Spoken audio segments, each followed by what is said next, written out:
returns to Coors Field. The Rockies getting ready to take on the Texas Rangers. Last year they beat up the Rangers at 20th and Blake. In a two-game set here, they outscored the Rangers 20-3. Love to see more of that this evening. Rockies home for the week, and then they'll head back on the road. The Rangers come to town having lost 2 of their last 3 down in Houston. This is a middle series for the Rangers. They'll move on to Anaheim to take on the Angels, a division rival. There's Delino DeShields. You played with his dad. Yeah, his pop was drafted in the first round by the Expos when I was playing there in 1987. And his son was #1 pick a few years ago by Houston. He came over to Texas in the Rule 5 draft in the offseason. Here's the starting lineup for Jeff Bannister, brought to you by Southwest Airlines. Book your low fare now at southwest.com.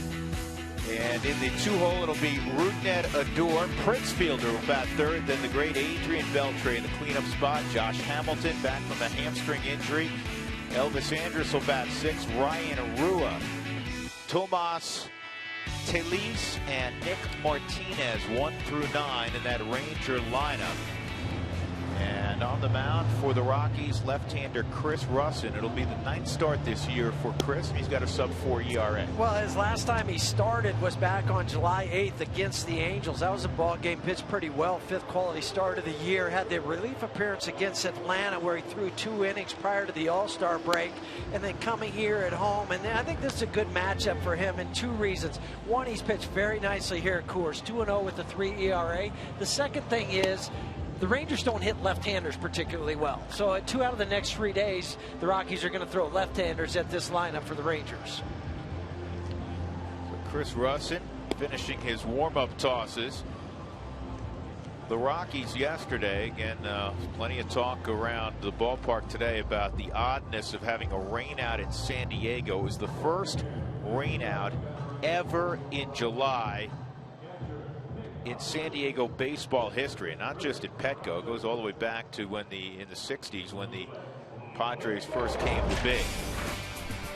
And the rains came in. The Rockies had a 1-0 lead in the 5th, and Joe West and his crew said, nah, we can't play in this. 2.5 hours later, they started working on the field, but it was such a mess. I thought that was a shot from SeaWorld. Yeah, that's what it looked like. It was such a mess that finally they decided, you know what, we have to postpone it. They lost a game also in Anaheim where you used to play. Yes, they did. So here we go. Chris Russin's first pitch is in there, strike 1 on Delino DeShields. He's hitting .270, no home runs, 12 RBIs. He hit some minor league home runs, none so far this year in the big leagues. He's different than his dad. His dad didn't hit a whole lot of home runs either, but his dad hit left-handed, and he would really bunt and just spray the ball all over the place. Now Delino will bunt too, but I just kind of assumed that he would hit left-handed or maybe a switch hitter instead. Yeah, very surprising that a guy who batted lefty, a guy who was a speed guy, didn't flip his son around when he was little. But or at least in the minor leagues they didn't try it. Yeah. And maybe they did and he just didn't like it, said forget it, I'm not going to do it. Ryan Theriot was that way. They tried to make him a switch hitter. Ryan Theriot. 2 balls 2 strikes on Delino DeShields. Obviously Delino Sr. did a lot of things right with his son because he's a #1 pick and with quite a bit of ability, trying to see it borne out at the big league level. And not this time. That's a nasty cutter. Yeah, boy, that thing ate him up. Swung on a miss, and he had to drop to a knee. So a good start for Chris Russin as he fans DeShields. Well, when you see it out of the Subaru Supermo, there's just a tight little window there that you could try to hit the ball. And by the time DeShields thought about it, made that swing, it wasn't pretty. He goes down to a knee in the first strikeout of the night for Chris Russin. That'll bring up Rougned Odor, hitting .255. He's hit 5 home runs. We saw him last year, right when he came up. In fact, I asked Dougie, did he or did he not make his big league debut at the Rockies? I thought he did. I think he came up when Profar was hurt. Yeah. I think that's when he came up, and it was around the time the Rockies were in Arlington. It was early May. last year. This is now 3 out of 4 years, Huey, that the Rockies have played your old club, the Rangers, and it'll be 4 out of 5 years because next year it flips back. The Rockies played the 2-2 with Houston this year. They'll go back to Texas next year. That's foul. So they'll play the two-step deal with the Rangers instead of the Astros. And it was his debut. Looking at Jeff Bannister, it was Rougned's debut against the Rockies May 8th of last year. He went 0 for 4.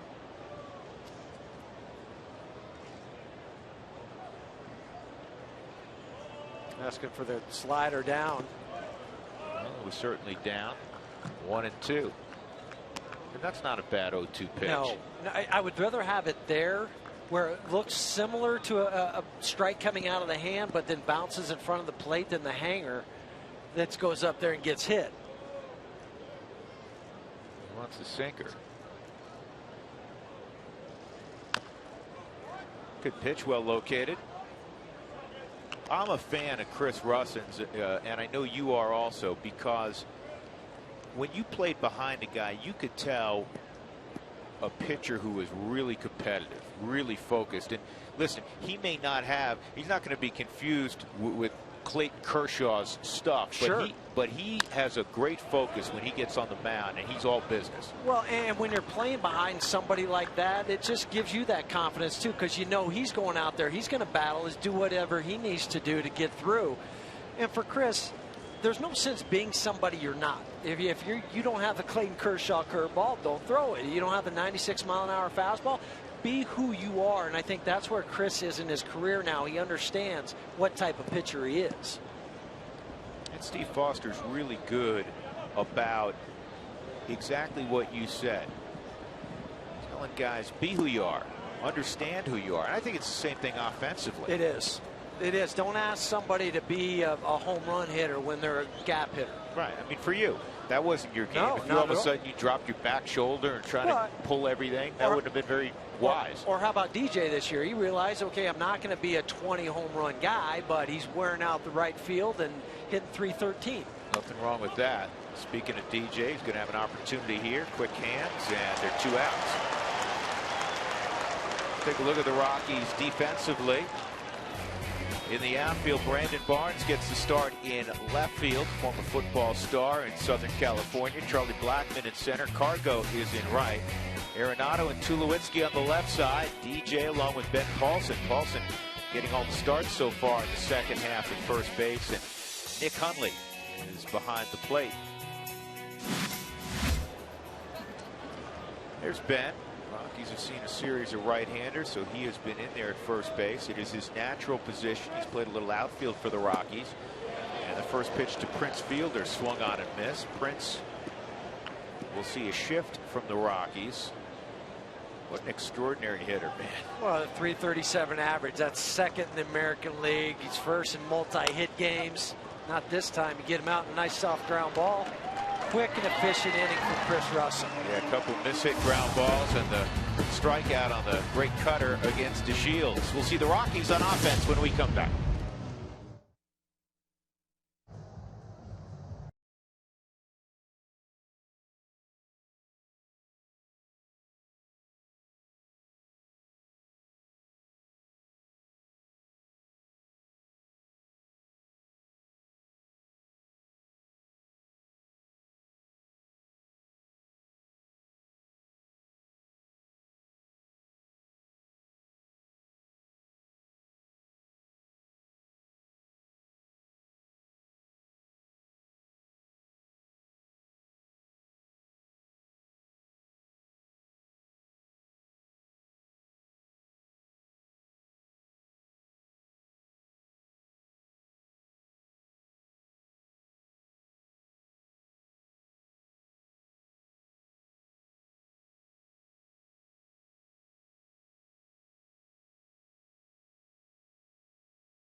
first to face Nick Martinez, who just got called back to the big leagues to make this start. Wandy Rodriguez was scheduled to start in this spot. They've decided to move him to the bullpen. Let's take a look at Walt's batting order, brought to you by Southwest Airlines. Book your low fare now at southwest.com. DJ's going to bat second, then Tulowitzki. He has reached in 40 straight. Cargo will bat cleanup, then Nolan Arenado, Ben Paulson, Nick Hundley, Brandon Barnes, and Chris Russin. Well, Nick Martinez will not blow you away on the hill. He's a guy that's got to stay down in the zone and mix speeds. And his first pitch at 91 for a strike on Charlie. Well, he was optioned to AAA back on July 2nd, really just to kind of give him a break, because last year he threw about 140 innings. They're trying to make sure he stays around that mark, if not just a few more this year. He's really a 500 pitcher. You're saying 5-5 record. Yeah, well, he's 2-2 at home, 3-3 out on the road. Also a 3.09 ERA. So a little bit better numbers there than it's. I like to say Arlington Park, or is it Globe Life Stadium now? Globe Life, okay. Huey, that's what we like to call it. Sorry, Globe I'm Life just now. trying to go back in the memory bank and remember. It used to be the ballpark in Arlington. Remember, it was the ballpark at Arlington for a long time. It's still the ballpark at Arlington, or in Arlington, but it's got a name now. 1-2 on Blackman. Outside, Charlie hitting .417 over his last 11 ball games. He's got that average back up to 290. Big gap in right center field. Delino DeShields, the center fielder, shaded toward left center. It's fouled off. That just tells you how they're going to pitch you. I had an old football coach, Huey, that used to use the term, the phrase, you have your jaw set. Yes. You ready to go? Yeah, let's go. Right? Every day when we wander through the clubhouse and out onto the field, you look at Charlie Blackman, he's got his jaw set. I think he wears his game face to bed and gets up with it in the morning. He's ready to go. Because there's not a day that goes by that he just doesn't have that intensity or that look in his eye. He is very thorough in his preparation, very thorough when it comes to focus. 3-2 as that curveball was high and out of the zone. You know, it'd be interesting, Huey, going forward. Nick Martinez doesn't throw his curveball all that much, about 7% of the time, so it may be tough to see. But the result of that first one, it looked like it slipped out of his hand, didn't have a good grip on it. You wonder if he revisits it, period, or he's dismayed by that first delivery. He might just scrap it. If we see any more, it might be early in the game to see if he has a feel for it. Ball 4, so good at bat for Charlie. And he earns a walk. So the Rockies have the leadoff man on, and here comes DJ LeMahieu as we check the gloves for Texas this evening. They started slowly on defense. They've been better of late. Ryan Rua, Delino DeShields, and Josh Hamilton in the outfield. Adrian Beltre has won numerous Gold Gloves. Terrific defender. Little surprised, Elvis Andrus has made 16 errors. You'd think he'd be better than that. Rougned Odor and Prince Fielder for Prince. He's just started at first base a handful of times. There's Elvis Andrus. He's primarily talking about Prince being a DH. And the young catcher is Tomas Delis.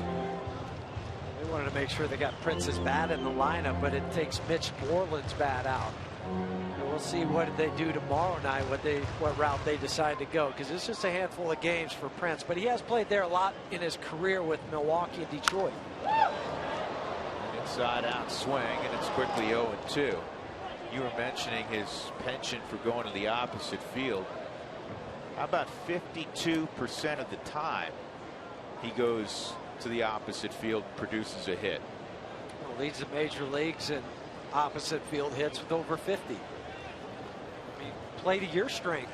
We talk about a pitcher and what he needs to do, and you mentioned it about the offensive side. DJ this year finally he said, this is who I am, this is what I'm going to become, and it's been pretty good, all-star worthy. Well, the kid behind the plate, as you look at percentage of hits to the opposite field, DJ on top.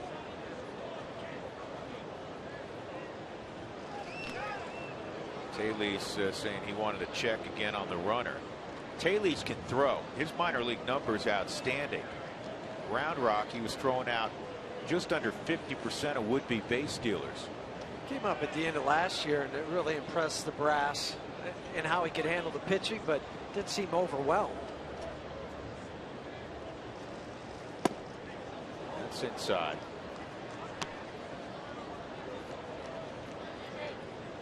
And if Martinez is going to throw an off-speed pitch to a right-hander, most of the time it's going to be the slider.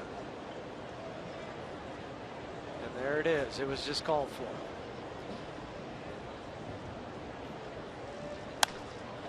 This is in the air to right field. Josh Hamilton, an easy play.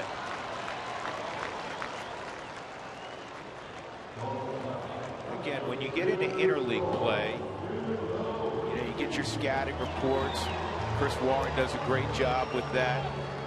But you got to then focus up front. Now, Eric Young's got the stopwatch, and he is taking times on Martinez to the plate. He was 1-1-4, which is really quick on the slider. He just got DJ LeMahieu out. That's why in that 1-2 pitch, which is a good running count typically, you saw Charlie Blackmon not make a move, just go to his secondary lead. You can't do it. Anything under, I think, 1-2-5, and you mentioned the catcher, how he can throw. That's not a good recipe to try to steal. Troy takes a strike. Martinez is quick. It doesn't matter. He's a former infielder from Fordham University. He wasn't a pitcher there. Fordham Ram.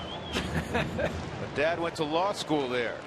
They had a couple more guys drafted this year. There's always a few guys in that conference that get drafted each and every year. Yep. High academic conference. They're in the Atlantic 10 for baseball.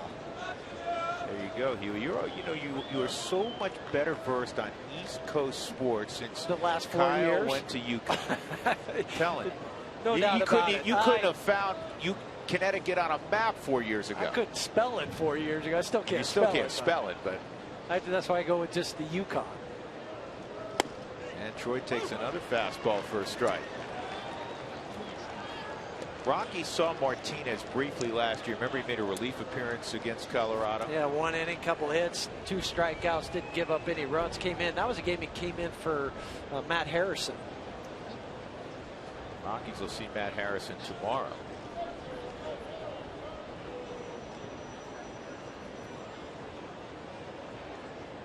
Two on Troy.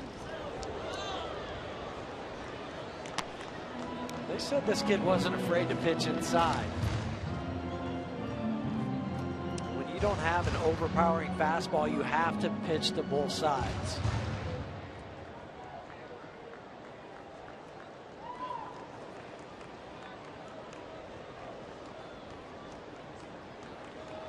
One out. Blackmon at first.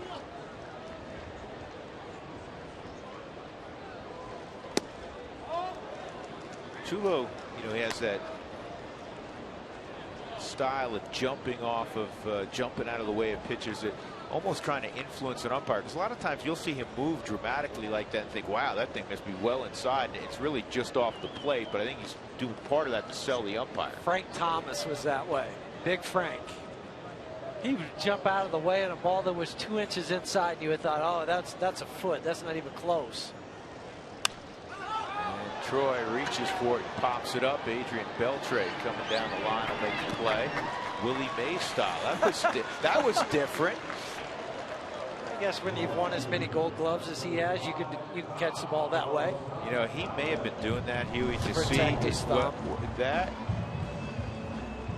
don't know if he was watching Troy, making sure he got up the line. I don't know. I don't know why you would catch a ball down by your waist when. Going to hurt your thumb up here. That's what I'm saying. I don't know why he caught it that way. He just wanted to have a little fun. Figured on the 2000th pop-up I've caught in my big league career, I'm going to catch it this way. Cargo with 2 outs. Door way out on the outfield grass, 3 on the right side. Cargo, we've said this many times, at 5 o'clock today, or a little before then, he put on a display. I was talking to Drew Stubbs. We were watching him because he was hitting in the same group. And these were all big leaguers, best players in the world. He said it's just ridiculous what he does. He only hit 3 balls in batting practice that were playable.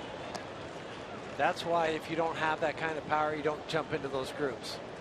Try to go into another group, more the line drive to the opposite field group. Give me the Punch and Judy group. Pretty much anymore, nobody's a Punch and Judy. No. Everybody's can hit it pretty far. 1-1, back up the middle, and that's a base hit. And Charlie is going to scamper to third. Martinez almost had his cap taken off. Well, how many times have we said it, Drew? To let the ball travel. Don't be afraid to be jammed on a pitch. And that ball was a jam shot off the handle for Cargo. But with the pole shift, rather than trying to get out and around everything, end up being a 4-3 or a 6-3, you take it right back up the middle over the head of Martinez. Charlie Blackmon cutting the bag, knowing how hard the ball was hit. Right off the trademark on the Subaru Supermo. And because of the speed at which it was going to the outfield, Charlie's in scoring position over at third base.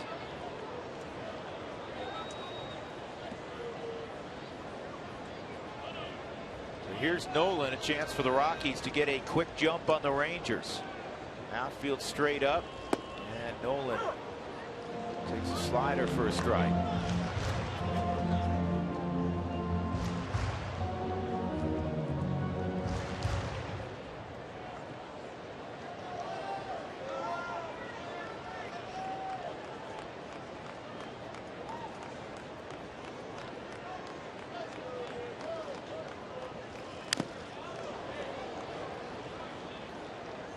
Strikes on Arenado.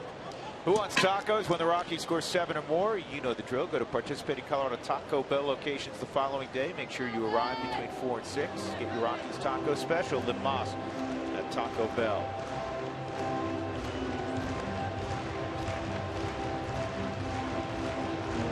Nice crowd for the Rangers and Rockies on this Monday night. Rockies will play 3 against Texas. They'll have a day off Thursday, and then they'll welcome in the Cincinnati Reds. 0-2, driven to deep center field. DeShields is not going to catch this one. Here goes Cargo around third, and he's going to score without a throw. 2-run double, Nolan Arenado, and the Rockies are off to a 2-0 lead. Making 72 RBIs now for Nolan. He had come into the night with 70. That was second most in the major leagues. Also 50 extra base hits. That's second to Todd Frazier's 52. And Nolan once again comes through with a 2-out, 2 RBIs. This is a gorgeous swing when you follow the head goes down. Now this is some of the inexperience in center field, though, with DeShields. He didn't take a real good route on that ball. His first couple steps were in before he started to go back at the baseball. Boy, you got to love those 2-out knocks. And that's something Martinez really hadn't given up a whole lot of this year. 2-out RBIs, runs in scoring position. He was just at an 0.57 clip. Ben Paulson at the plate. He took strike 1. And this is up the middle and on through. That'll get another run home. 3-0 Rockies. Paulson with his 20th RBI. Just out of the reach of Adore.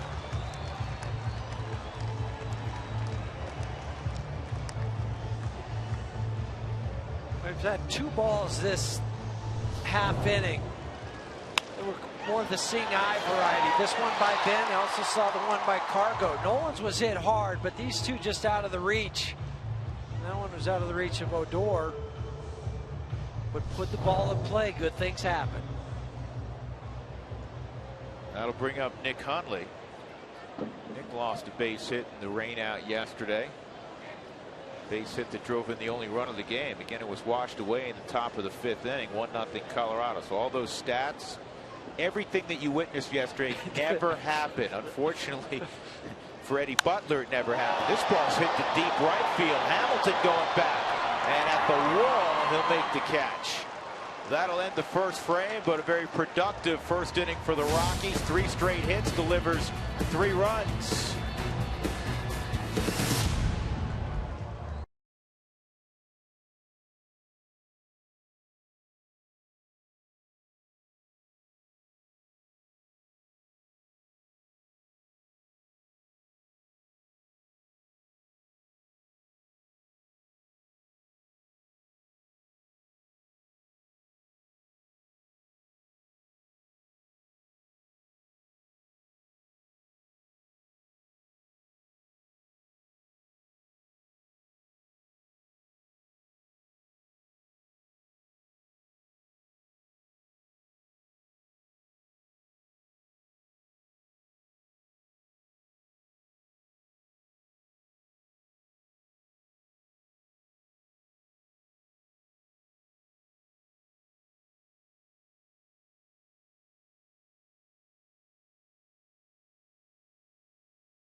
today on Purple Monday, the team gave away DJ LeMahieu t-shirts, so had to get myself a DJ LeMahieu t-shirt. And when you talk about second baseman, a Gold Glove second baseman, you know what you do? You show one of the greatest plays by a second baseman in the history of the game. Houston to Thon to Palmeiro, doubling up Cal Ripken Jr. with the bases loaded on May 12th, 1992 at Arlington Stadium. That ended the inning. One of the greatest plays in the history of second baseman. Right, Huey?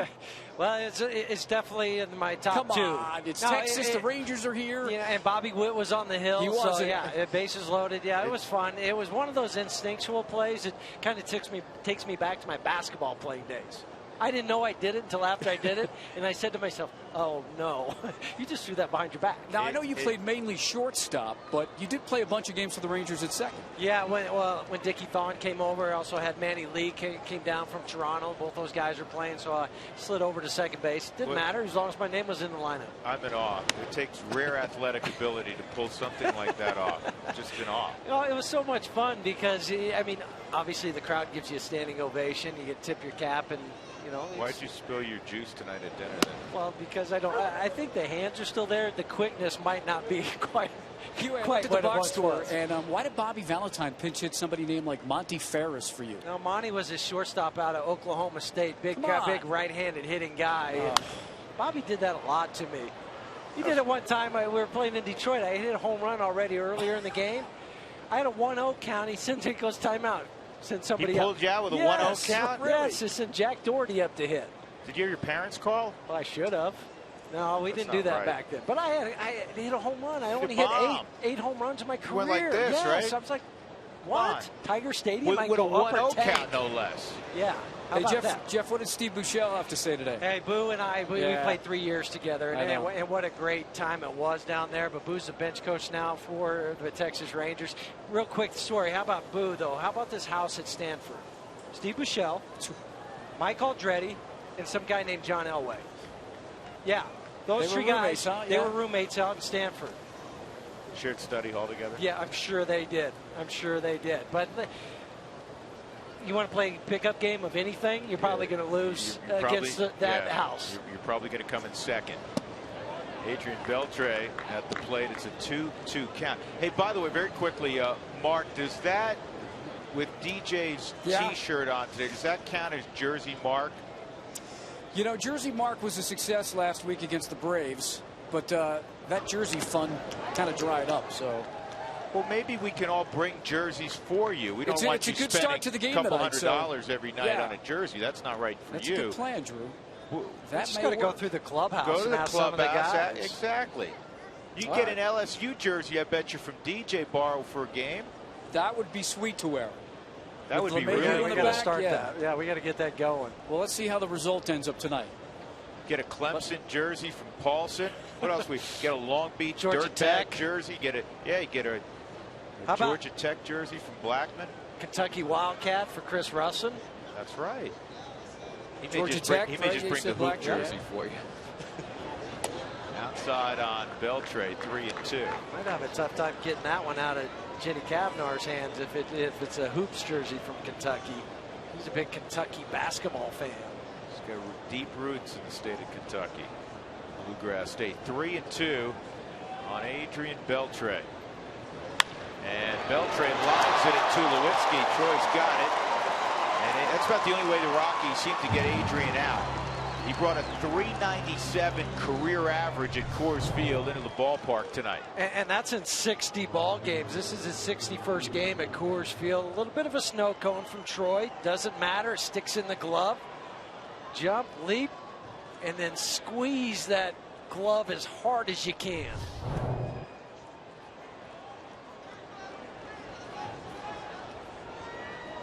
One out, and here's Josh Hamilton. And Josh hits the first ball on the ground to Paulson, and Russin's over there, step in front of Hamilton, 2 gone. That'll bring up the shortstop, Elvis Andrus. I like the ground ball total now.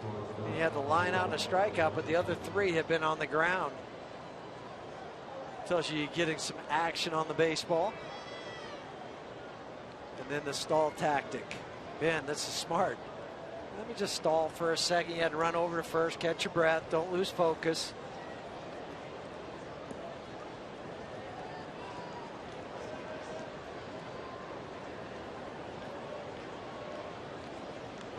So Andrus steps up. 346 lifetime against the Rockies. The first pitch, a fastball on the outside corner for a strike.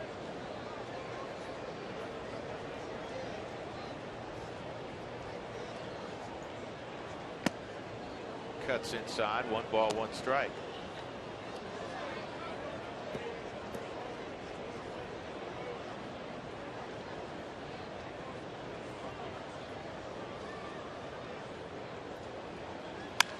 And Andrus with a line single to left. First base hit, first base runner for the Rangers. Well, fans, be sure to check out Great Clips Charity Cuts next Wednesday. Stop by the Great Clips kiosk near right field for a free haircut from a Great Clips stylist, with all donations going to Colorado Rockies charities. This Wednesday, the day game against the Texas Rangers. Just hit Great Clips the other day. What do you think of my new hairdo? I was going to mention something about that. What do you think? Looks good on you.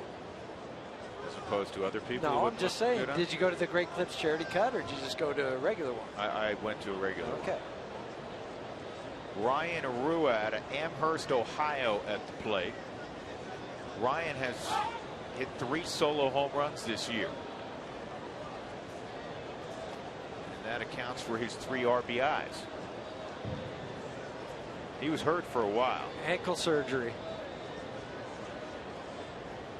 Out the better part of 2 months.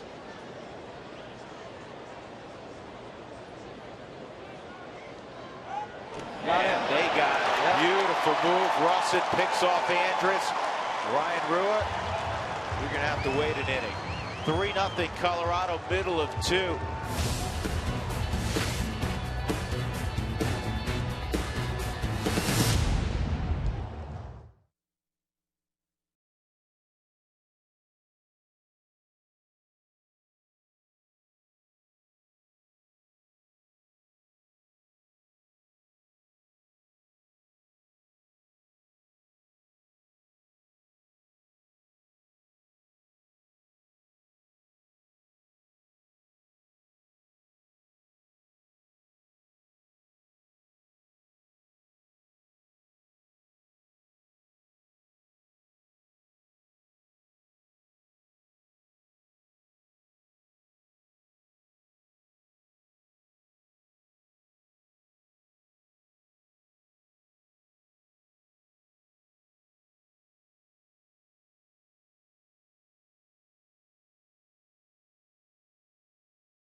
Sports is brought to you by your hometown Toyota stores. Let's go places. And by Southwest Airlines. Book your low fare now at southwest.com. Refurbished Union Station. Man, you've been in there. Very nice. Wonderful. A lot of good places to eat.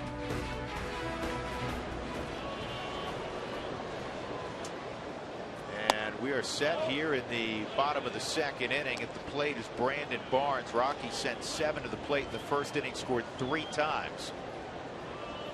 Big blow, a 2-run, 2-out double by Nolan Arenado. 72 ribbies now for Nolan. Barnes, he takes another pitch out of the zone. It's 2-0. Barnes had a 3-hit ball game in San Diego.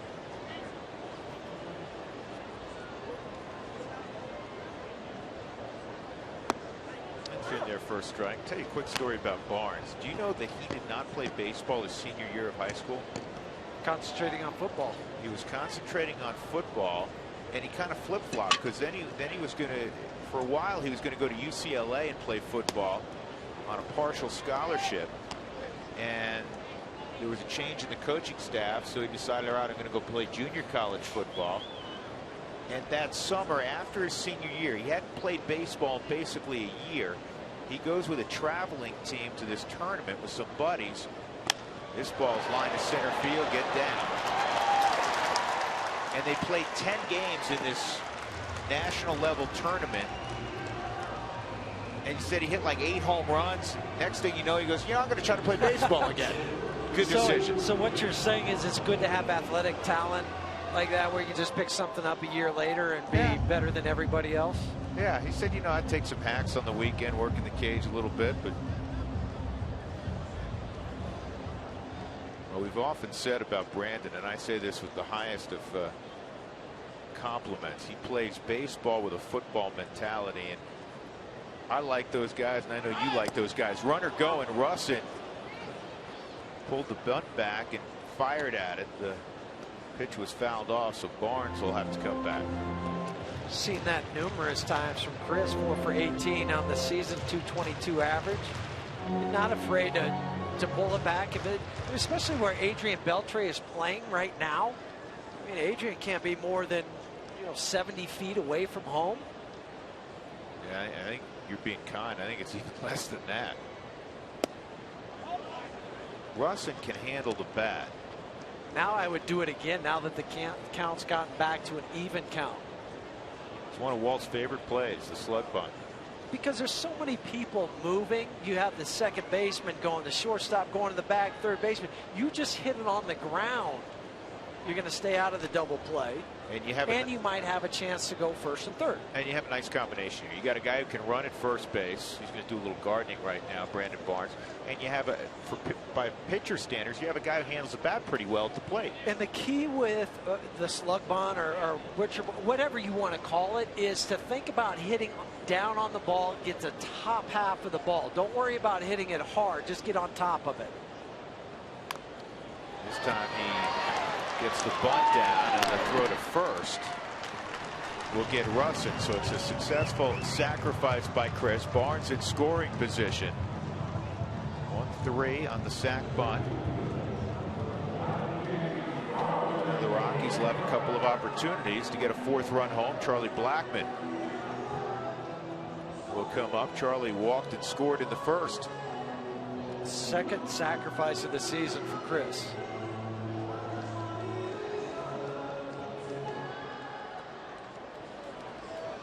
Can help your own cause in the National League, what a bonus. Not only early in the game, but later on, because that makes a decision for the manager easier. Am I going to leave him in the game and maybe get a chance for a W?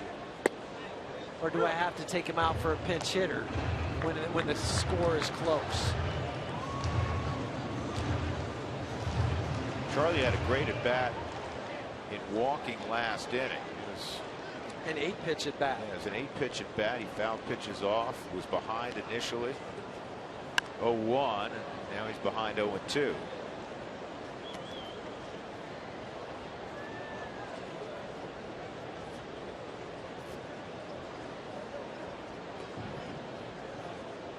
'24-year-old Nick Martinez out of Hialeah, Florida.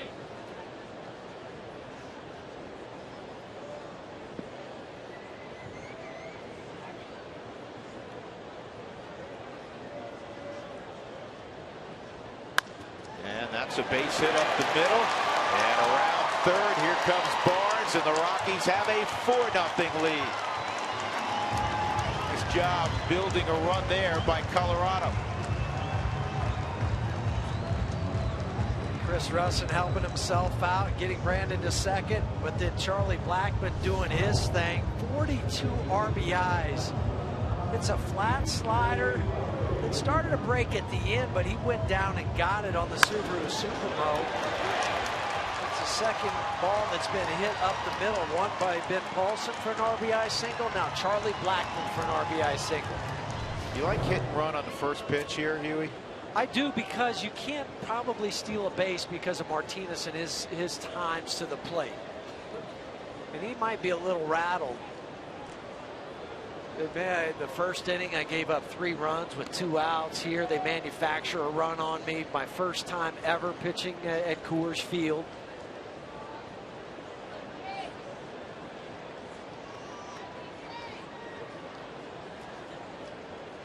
And how about just a base hit to right center? Here goes Blackman off the third and squeezes through, goes to the wall. Charlie around third. He'll score. LeMahieu heading to third. Triple for DJ. 5-0 Colorado.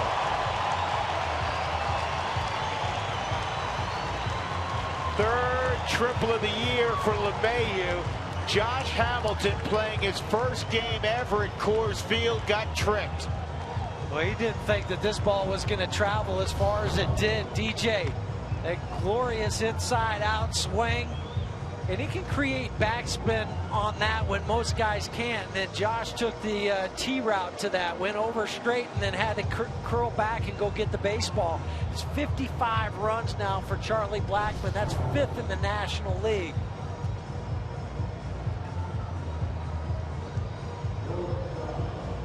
And for DJ, he now has an 11-game hitting streak, hitting close to 400 in the month of July.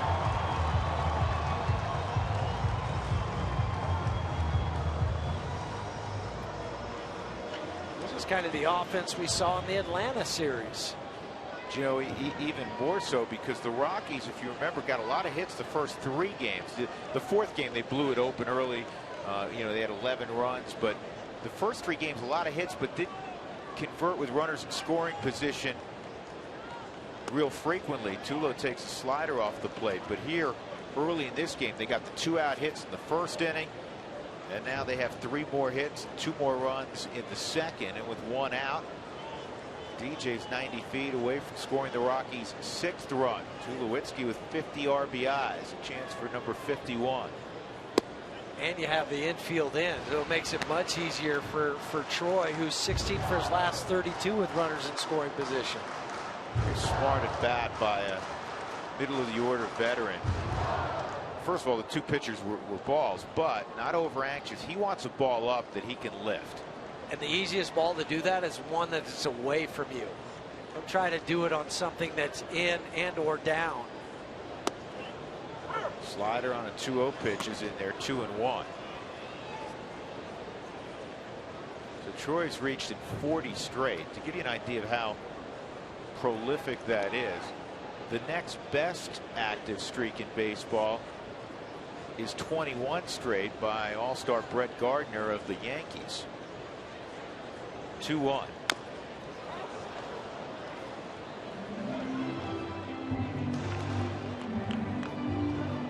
Gardner's more of a leadoff type hitter, where he'll also drop down some bunts.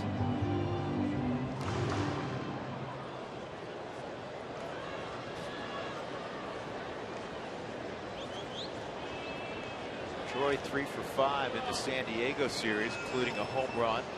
That came Saturday night to get the Rockies within a run in the 8th inning, 5-4. Unfortunately, they couldn't get the equalizer. 2-2 inside, 3-2. Cargo on deck. This was a long at bat in San Diego on Saturday. It's our Mako big hit, and it came against Joaquin Benoit. He didn't miss that splitter. Turn the car you drive into the car you love. Big hit brought to you by Mako.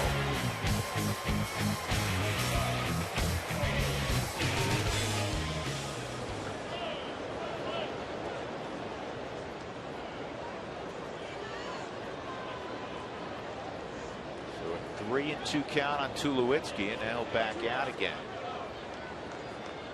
There's got to be an uneasy feeling if you're as great as Beltre's been, or if you're Elvis Andrus and you're standing 90 feet away with Tulowitzki at the plate.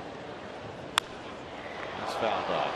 Yeah, it's not a comfortable feeling. It doesn't matter almost anymore, any of those big right-handed hitters. You're 90 feet away, and that grass is quick. That's why you have to get down into a low position just to try to react.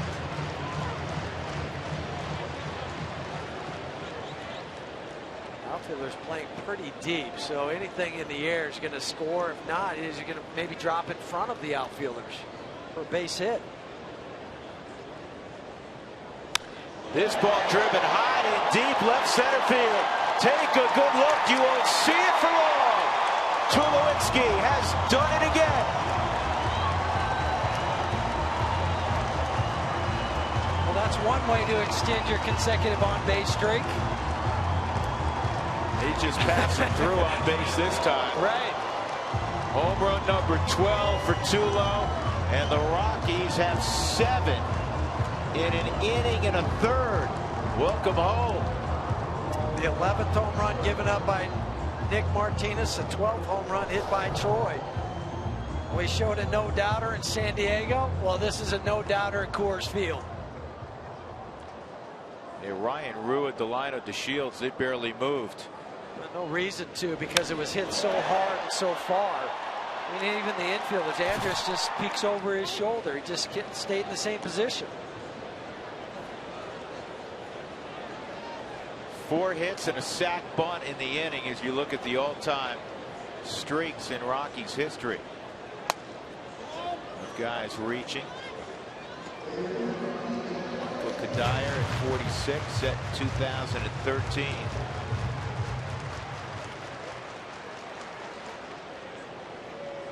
(2-0) on Cargo. And it's 3-0 on Carlos. He had a base hit and a run scored last inning.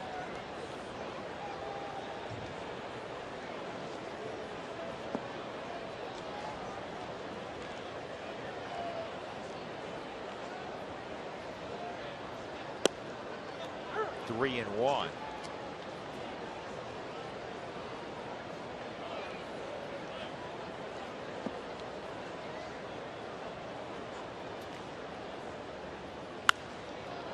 Fouled off. Early action in the Texas bullpen. Anthony Bass, right-hander.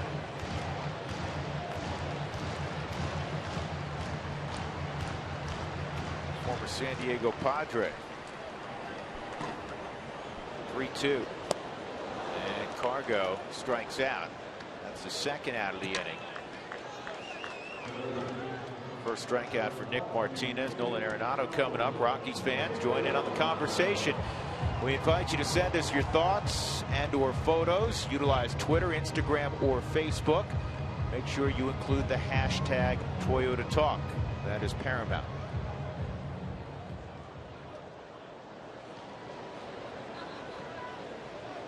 Touch 'em all Tulo, my first trip to Coors, and the Stars came to play. Yes, they have. Arenado a 2-run double in the first, jumping his RBI total to 72. Rockies have not had a 100 RBI man since 2011.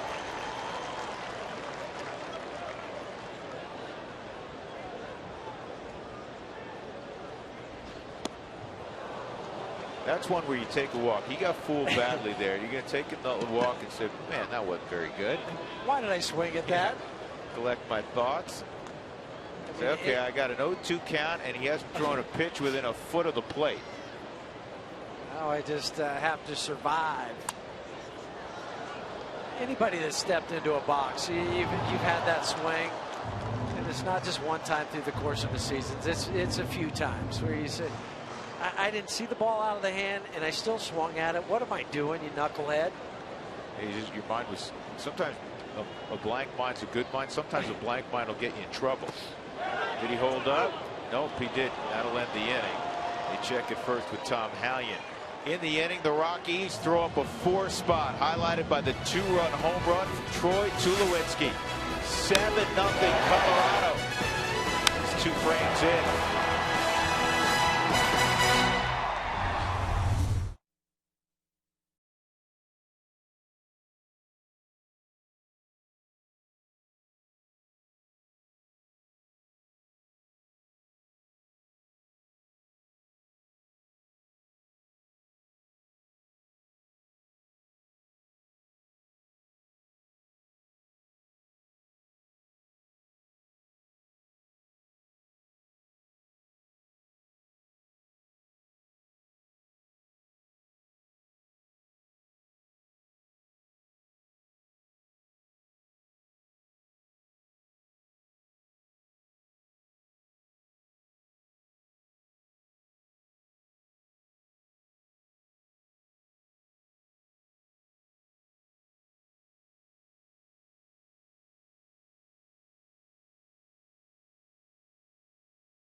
Colorado in 2 frames against Nick Martinez. Chris Russell's got to like that. Hey, everybody gets tacos. The Rockies have hit that magic number. Don't forget to go to your participating Taco Bell locations tomorrow between 4 and 6 to receive your Rockies taco special. Liv Moss at Taco Bell. I know where we'll find you tomorrow afternoon, Mark. I could use that. Yeah, a little Taco Bell. Of the 7 hits, Tulo hits a home run that was his 12th. You guys were talking about it. I had a conversation with him today because I said, do you remember your first interleague home run? And he said, yeah, I think it was against the Yankees. It was the 5th of his career here at Coors Field, June 21st, 2007, off of Roger Clemens. And I just, what do you remember? He said, I remember rounding second thinking, I just hit a home run off Roger Clemens. Well, that was number 5. He now is 188, guys. How about that? Run off of Clemens. This ball is hit to deep center field. It's going to be a leadoff double for Ryan Rua. Do you have one of those moments, Huey, where you got to hit off somebody and you said, man, yeah, I just got to hit off of. Well, Roger Clemens was one of those guys. Yeah, I said, man, I got one off him. I got one off of Jack Morris. Pretty cool stuff. Yeah, it's real cool stuff. Nolan Ryan threw one at your head and then became your buddy. Right, purple eye level. That was, I mean, just there's great names when you think about it. You say, I got a hit off him. Stand in the same box.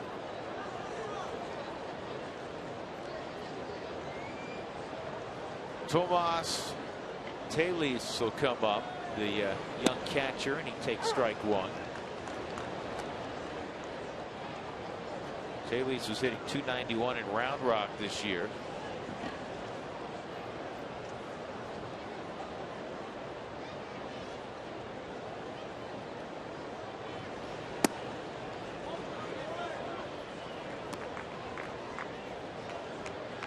The Rockies hopefully well on their way to their 2nd victory in interleague play this year. It's really hard to imagine. I know it's been a rough year for the Rockies, but 1-10 in interleague play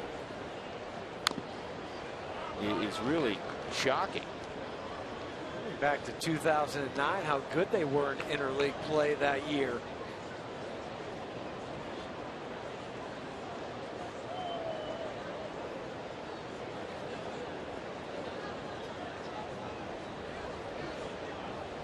Still a fan of interleague.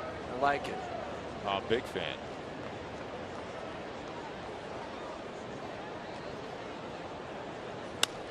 And Taylor with a base hit up the middle, and that's going to get Rua home. So Texas on the board here in the 3rd, a double and a single. First hit of the season for Taylor, first RBI as well. It's not his first big league hit. He had 17 hits late last year for the Rangers. He went down and got this changeup. That was ankle high. That's where you just tip your cap as a pitcher and say, well, they just put a decent swing on a pitch that I thought was a pretty good pitch. If Chris, don't change anything. That had good downward action. I don't think you have to get it up. Go 2. They'll get the out there. Good stretch by Tulowitzki. It helps that the Rockies have middle infielders that are 6'3" and 6'4".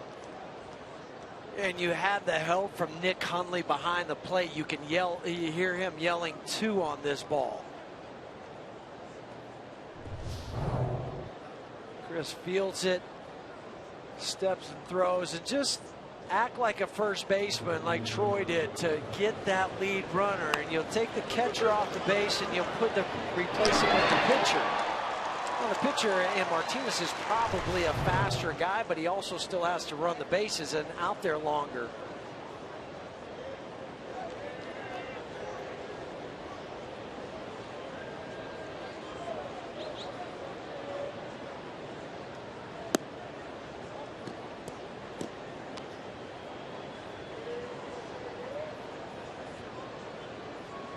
DeShields struck out on a hard cutter his first time up. 1-0 on Delino. Tough guy to double up even from the right side of the batter's box. Real stocky kid. He's one of those 5'9"-ish 205-pound guys, really well put together. Yeah, a little bit bigger than his dad, Bob Delino Sr. He was more of a slender guy, not real tall, probably about 6 feet tall. A heck of a basketball player. Recruited to play basketball at Villanova by Raleigh Massimino. Yeah, that was around the time Raleigh won a national championship in '85. Shocked Georgetown. Yes, they did. One of the great finals ever. Boy, that's 4 straight misses. Russin has walked to Shields, and now they're 2 on with 1 out for Root Netador. The first 10,000 fans through the gates tomorrow against the Texas Rangers will receive a coupon for a Hebrew National Dollar hot dog. Get your ticket now. Coupon to the first 10,000 fans.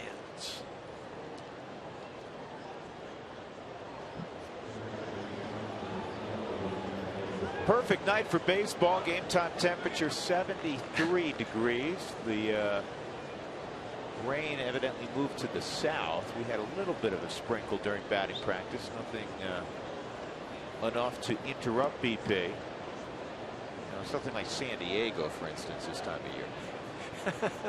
You just got to carry umbrella wherever you go. Or Anaheim. They were rained out yesterday. Just awful weather in those parts.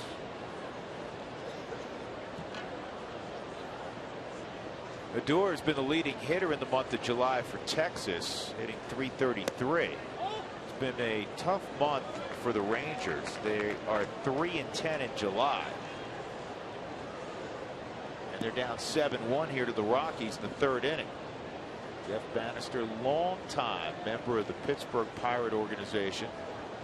He was Clint's bench coach the last several years before getting the job with the Rangers. He's kind of done everything over with Pittsburgh and getting his first chance to manage. One of those baseball lifers.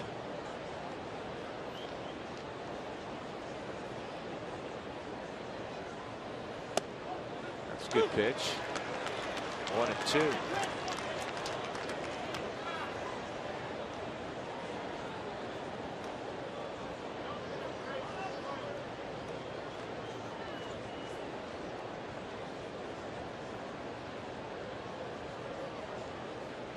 Back to the slider. No.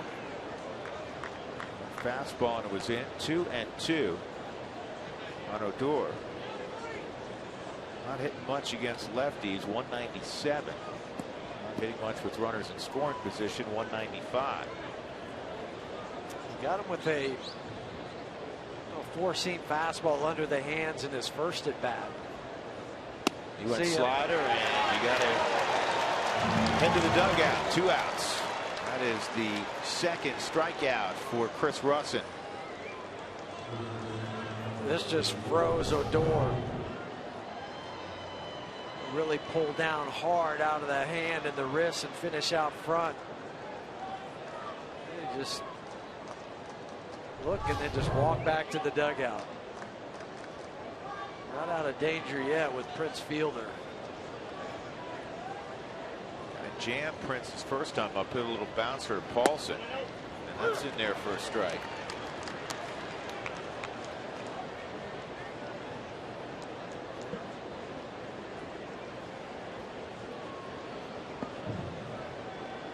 Prince has played in every game but 2 this year, so he's back to his old self. Guy who never missed games until the neck surgery last year. He had only 150 at bats, 42 games last year, and then was shut down for the rest of the season. Finally had to convince him, say, hey, this is for your long-term career. Now, you keep going out there trying to battle and be a superhero. And so he said, okay, I'll do it.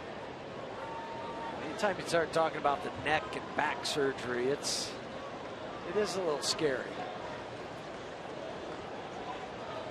0-2. But Prince has a reputation not only of being a guy that plays every day, he's always had that rep. He's been a great player, 50 home runs in a season, led the league in 07 in home runs, led the National League with 141 ribbies in 09. We know about the talent. but he's also a great teammate. Reading a story about him when he went to Detroit, and he went in the locker room and said, all right, everybody put their phones down. We're going to talk.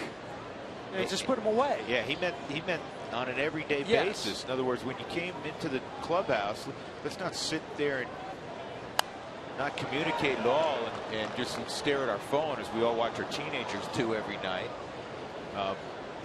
He said, let's be with each other. Max Scherzer told the story, and he kind of adopted that, has brought it with him to Washington. He spoke glowingly about Prince as a teammate. Well, and then he'll go out and back it up. Oh, yeah. 1-2. And this is fisted for a base hit. And Martinez is going to come home. And it's 7-2. That's how you hit above 330. You hang in there against tough pitches, and that's what Prince Fielder did there. He's hit in 20 out of his last 23 games. Not hit hard. Very simple stride. I mean, those hands are so close to the body to try to get the barrel to the ball. That's the only way you could do it when you're all tied up. Look at this back elbow. Look at where that is. And then he just drives those hands and the barrel through the zone.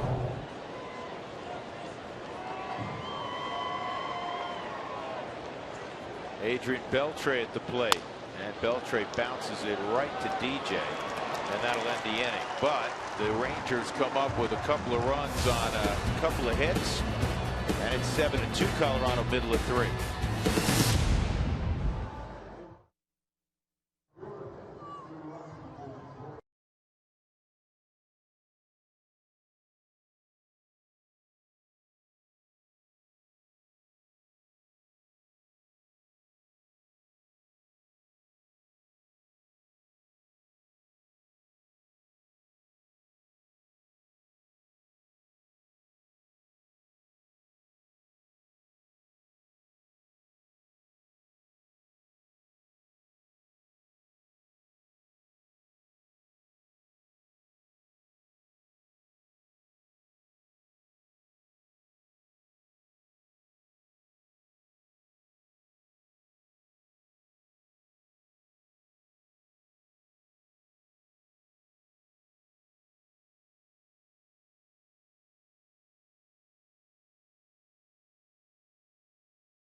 Down on a Monday night back in Denver. Time for you to tweet us your strongest fan photo. Use the hashtag RMDataStrongFan, and you might find yourself in an upcoming game broadcast. What do we have tonight? Oh, I guess we're going to show the picture later. You have to wait. It's kind of a build-up. I'm on the edge of my seat. I want to see the picture. Okay, you will. Just hang on. Nick Martinez to Ben Paulson. Paulson an RBI single up the middle his first time. That pitch is away, ball 1.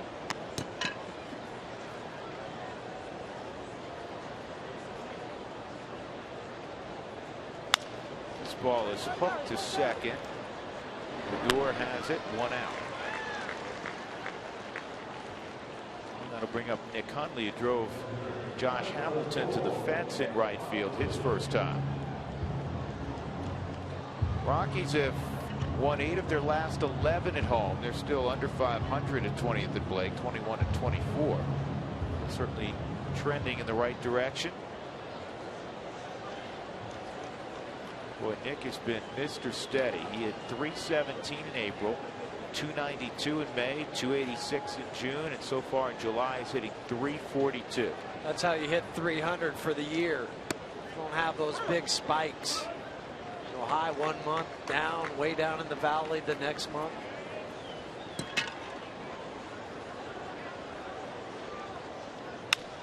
This is pulled on one hop to short. Andrus has it. Yeah, you don't want to be Ted Williams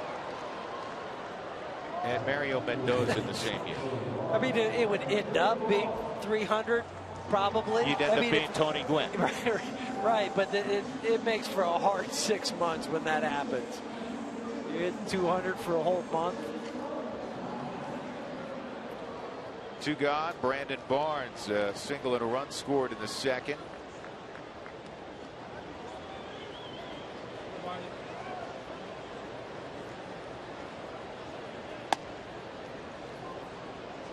That's just a second curveball he's attempted to throw. Both of them haven't been good. He had that one in the first inning, now one here in the third.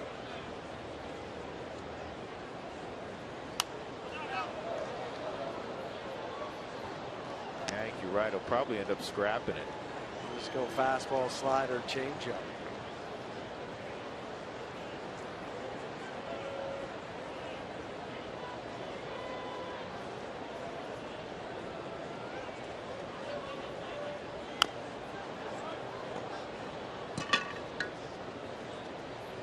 Barnes was a high school third baseman primarily.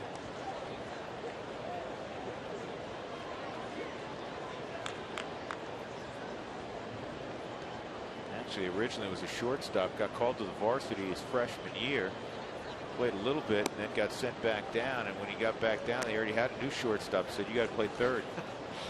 Okay. Yeah, Can I hit? That's right. With his attitude, Can I hit? It's probably never a problem. 2-2 on Barnes. And Andrus will have another opportunity easily. Nick Martinez's best inning. A 1-2-3 third after he gave up 7 runs in the first 2 frames. 7-2 Colorado.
Our first bank game recap. Rockies stormed out of the gate with 2 outs in the first inning. The Rockies would score 3 runs. And then in the second inning, DJ LeMahieu had an RBI triple. He's got an 11-game hitting streak now. Troy Tulowitzki hit a bomb to left center. And the Rockies are enjoying a 7-2 lead. We go to the top of the 4th. Chris Russin to face Josh Hamilton, Elvis Andrus, and Ryan Rua. Here's Hamilton as he described it back home in Arlington. A number of good years for the Rangers. coming off a hamstring injury. He says it affects him the most when he's got to run the bases and make turns on the bases. That's usually where the hamstring will act up. Occasionally you'll see it going down the line, but generally it's on that curve where it puts that extra stress on that muscle.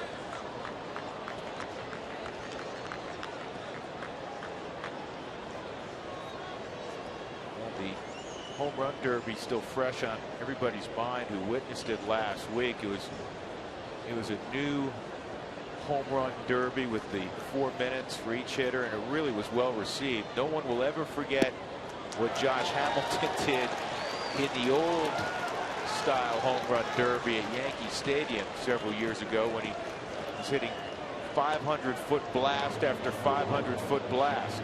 That wasn't in the final round, was it? No, it was before that. Didn't matter. He won it. He didn't actually win the event, but in everybody's mind who witnessed it, he won. That was an impressive display. 1 out, 3rd strikeout for Chris Russell. That'll bring up the shortstop Elvis Andrus, trying to bunt his way on and pulled the bat, so it's not a strike. Tom Hallion said no. Yeah, we discussed this earlier that Texas will bunt quite frequently. A number of guys will bunt. Top 2 guys in the lineup. Andrus will bunt. That's where it's been different than years past. It used to be more of the 3-run home run variety. Especially for Texas. Bannister talking to longtime pitching coach Mike Maddox. One of the best in the game. There's a strike, 2-1. Whenever I think of Mike, Mike's already made a visit tonight. He always walks out to the mound. He takes his right hand and puts it on the pitcher's left shoulder. Always. To get eye contact. It's the same every time. Doesn't change, and just has that demeanor about him. 3-2 on Andrus.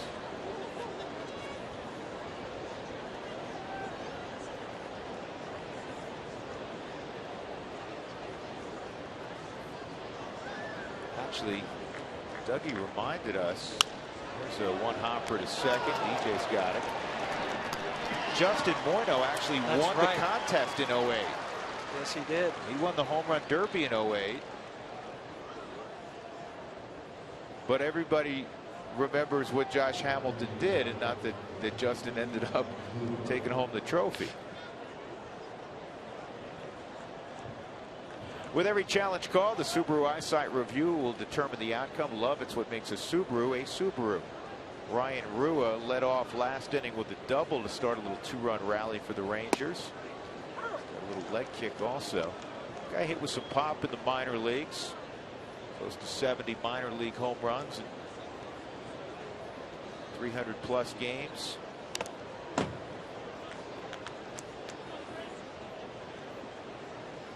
Well, that double he hit to left center didn't sound like he got it on the sweet spot, more towards the end of the bat, and still carried out to the warning track.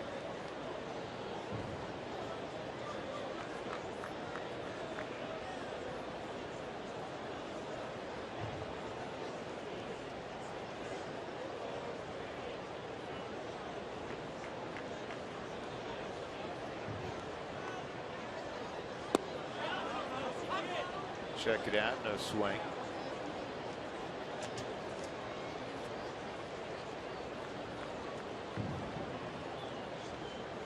Looked like it might have been a strike anyway on the 4th strike zone.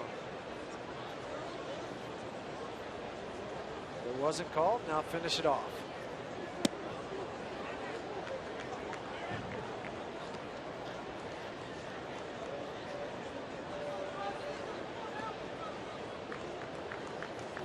Guy I was hoping to see sent back out not too long ago, Big Joey Gallo. He can hit him far, huh?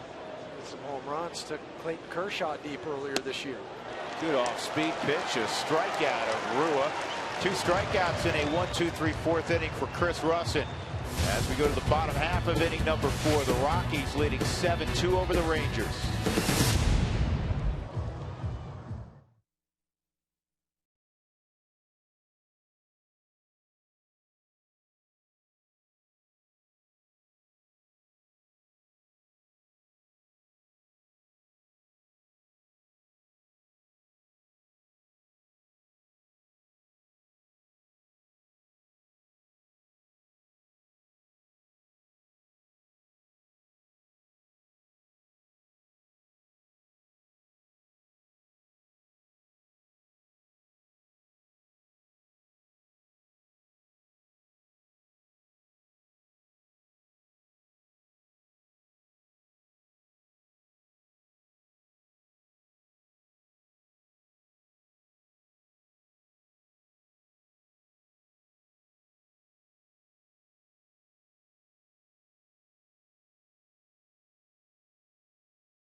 Sports is brought to you by the Ford Fusion. Power you on and good looks too. Ford, go further. By Southwest Airlines. Book your low fare now at southwest.com. And by CenturyLink, your link to what's next.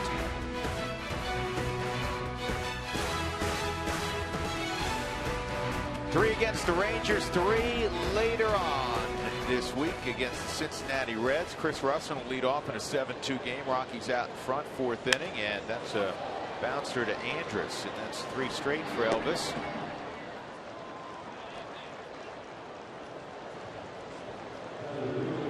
That'll bring up Charlie Blackmon. Charlie is 1 for 1. He has scored 2 runs. He walked in the first. He's also driven in a run.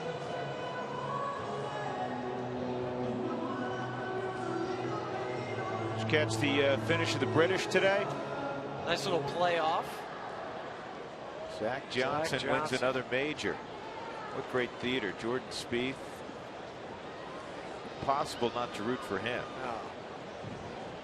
And Jason Day. There were so many thrilling moments down the stretch. And then Sergio was in it for a while. Sergio was until the putter betrayed him again. Well, there's nothing better for me than the British Open at St. Andrews. This is on 2 hops to a door. All of a sudden, that's 7 straight retired after giving up 7 runs by Nick Martinez.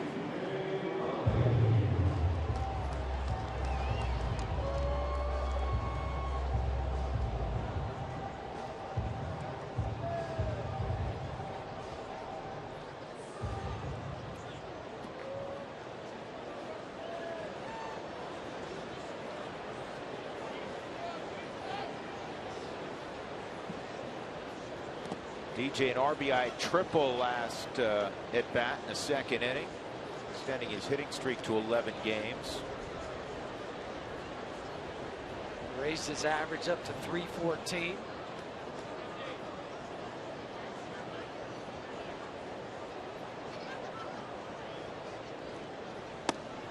It's kind of fun now when we play opposing teams and somebody like the Rangers, who we don't see all the time. You talk to their announcers, and you know it's Nolan, it's Tulo, Cargo. Now they're asking about DJ too. They're saying, hey, tell me about this guy. So you don't get to watch him as much as we do, but if you did, you would appreciate the way he plays the game. Well, he's getting his name out on the national stage, obviously, once he became an all-star.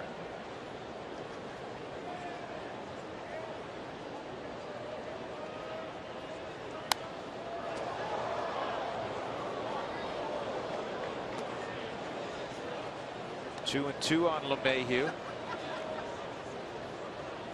DJ hitting .349 at Coors Field.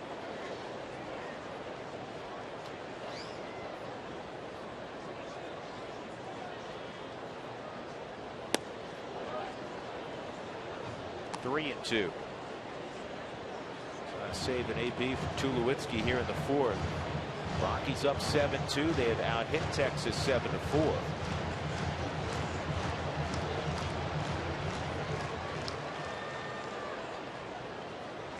All-time 9-4 against the Rangers at Coors Field. Fastball missed, and LeMahieu draws a 2-out walk, so that ends the string of 7 in a row retired by Nick Martinez. He's facing the guy that took him deep back in the second inning. What a glorious at bat that was. Extend the consecutive on-base streak, RBIs, home runs. Go ahead and give a low 5 to Ewise. You're flying by first.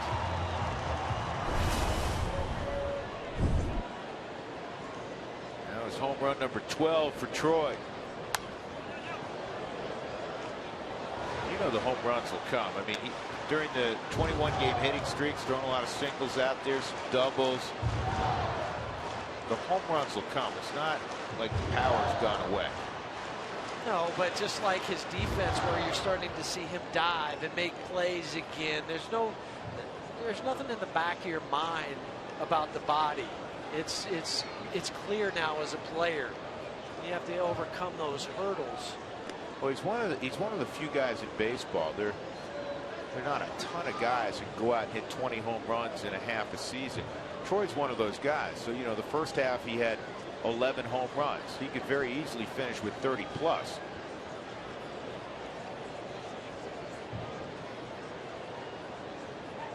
Shoot, he almost hit 20 in a month a few years ago, and he had September to remember. 15 home runs, 40 RBIs.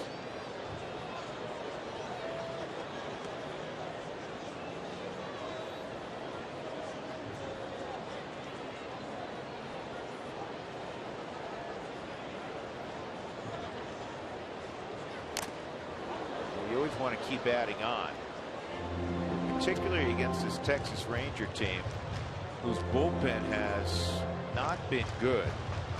Their bullpen ERA of 4.47 is 29th in baseball.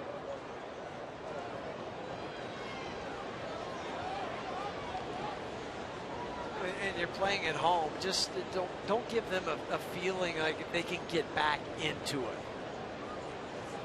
Because you know there's some guys sitting out in the bullpen that's all seen what's happened in the first 3 2/3. They're saying, "Oh boy, I don't like to have to face this lineup."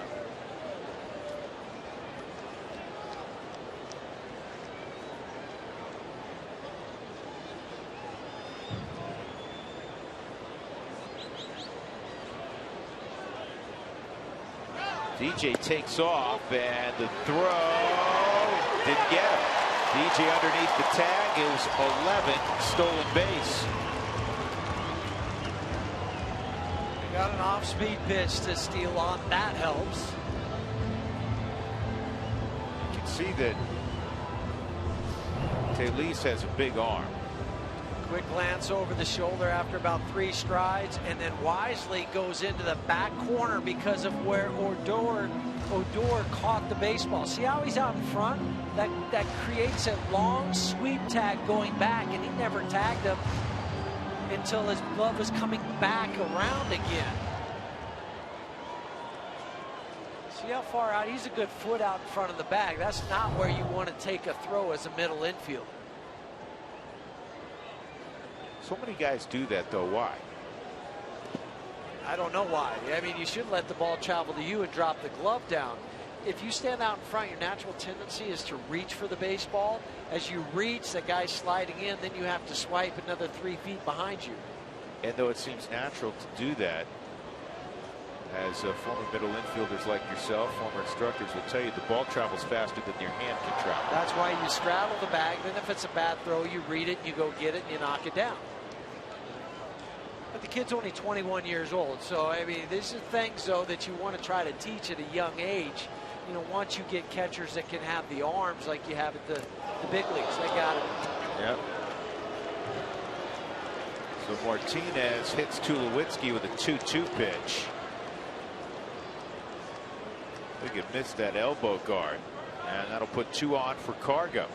And they'll bring Mike Maddox to the hill to put his arm on the shoulder of his pitcher. Tough to tell from that angle if it got him on that elbow.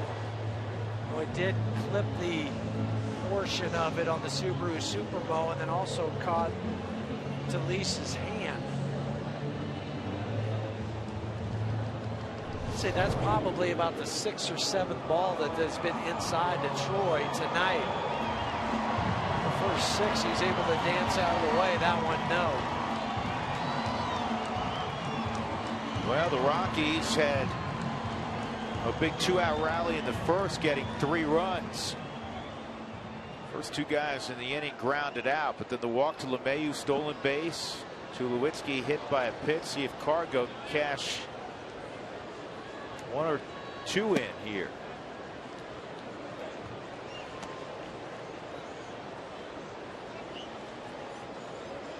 Base hit up the middle for Cargo, and a run scored in the first. He struck out swinging in the second.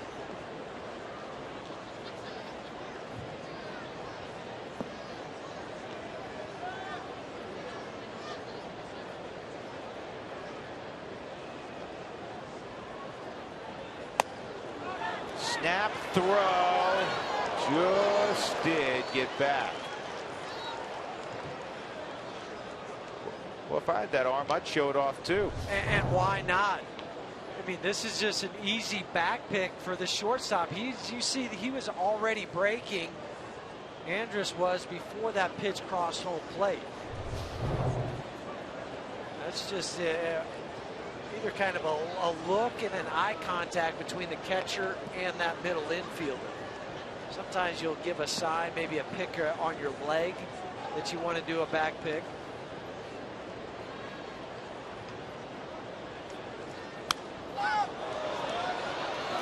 Fouled off and over the screen, out of play. 1 ball, 2 strikes.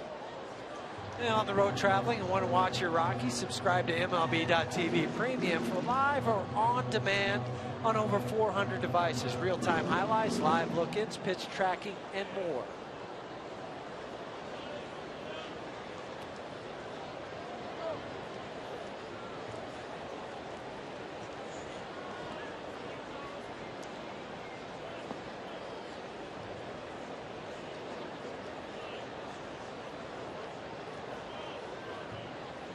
One and 2, and Cargo hits one short. Andrus has it, and that'll end the inning. So the Rockies will leave 2 on in the 4th. We move to the 5th. Colorado up by 5 runs on the Rangers.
For Texas, Chris Russin continuing on. The day after every Rockies victory, get 50% off your online order at Papa John's. The promo code is RocksWin at papajohns.com. The catcher Tomas Telis is at the plate. He had a single and an RBI in the 3rd, his first hit of 2015. He had 17 hits late last year for the Rangers. See so many larger catchers these days. Telis is only 5'8". He's kind of stocky guy out of Venezuela.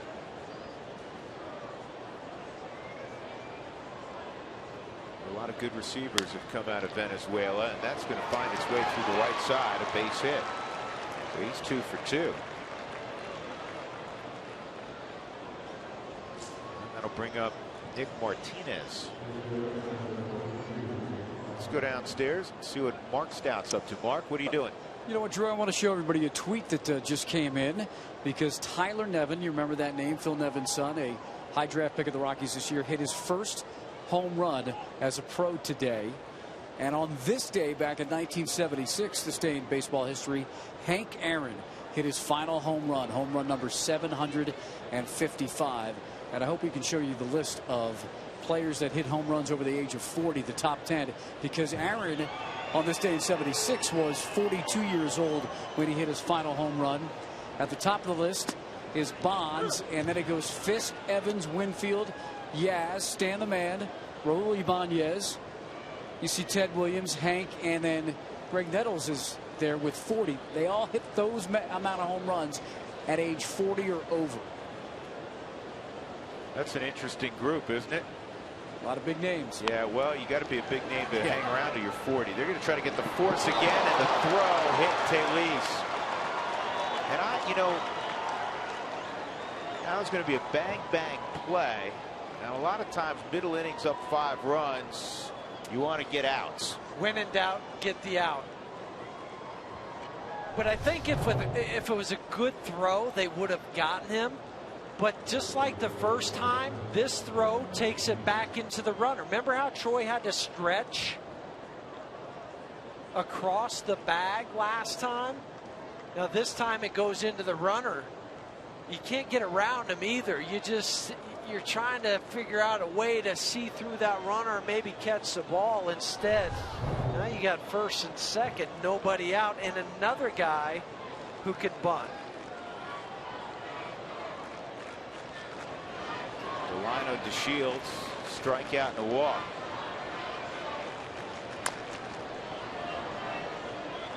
Well, Mark mentioned the home run by Tyler Nevin. John Gray yesterday picked up his 5th win. He allowed an unearned run. That was it. 3 hits in 5 innings pitched. Struck out 7. Walked 2 in 5 innings. Nice bounce back for John. Kyler Parker had 3 hits, including 2 doubles, a couple RBIs, stole a base for the Isotopes yesterday. Roger Bernardino in his 8th home run, veteran outfielder. David Dahl for New Britain. And David's been back now for a little bit, coming off the removal of his spleen. He went 2 for 4 with a double. In Modesto, Correll Prime, who was the top minor leaguers last year for the Rockies, hit his 11th home run. He's tied for the Modesto team lead with one of the Rockies' most highly thought of prospects, Ryan McMahon, a young third baseman. Corey Dickerson was in Modesto last night. He's there tonight as well, rehabbing. Corey went 1 for 3. Got a really good story to tell you about Grand Junction also. Here's the 1-1 on Delino DeShields outside. Northern Colorado's Jensen Park is a young man originally from Hawaii who was drafted in the 32nd round by the Rockies. I mean, this kid's playing like a first rounder. He went 3 for 5, a pair of triples, 2 stolen bases yesterday. He's hitting .397 in 17 games with Grand Junction this year. Remember a game earlier this year, they only had 4 hits total. He had 3 of them. Jensen Park in the air to center field. Charlie's going to get behind the baseball, and he makes a very accurate throw toward third. And Taillise said, "I'm not going anywhere." 1 out. By the way, they have scored Nick Martinez's bunt, a sac, fielder's choice. So he gets credit for a sacrifice. And with 1 out, Rougned Odor will come up. Ground ball to second, and a strikeout for Odor.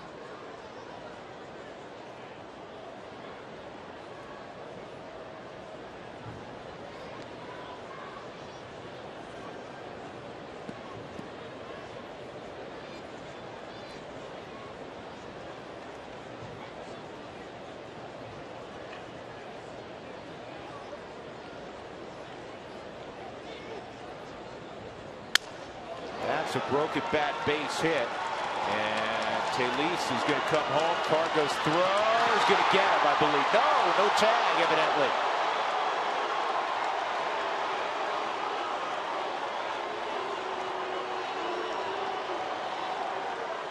He avoided the tag, and on the throw, Odor went to second.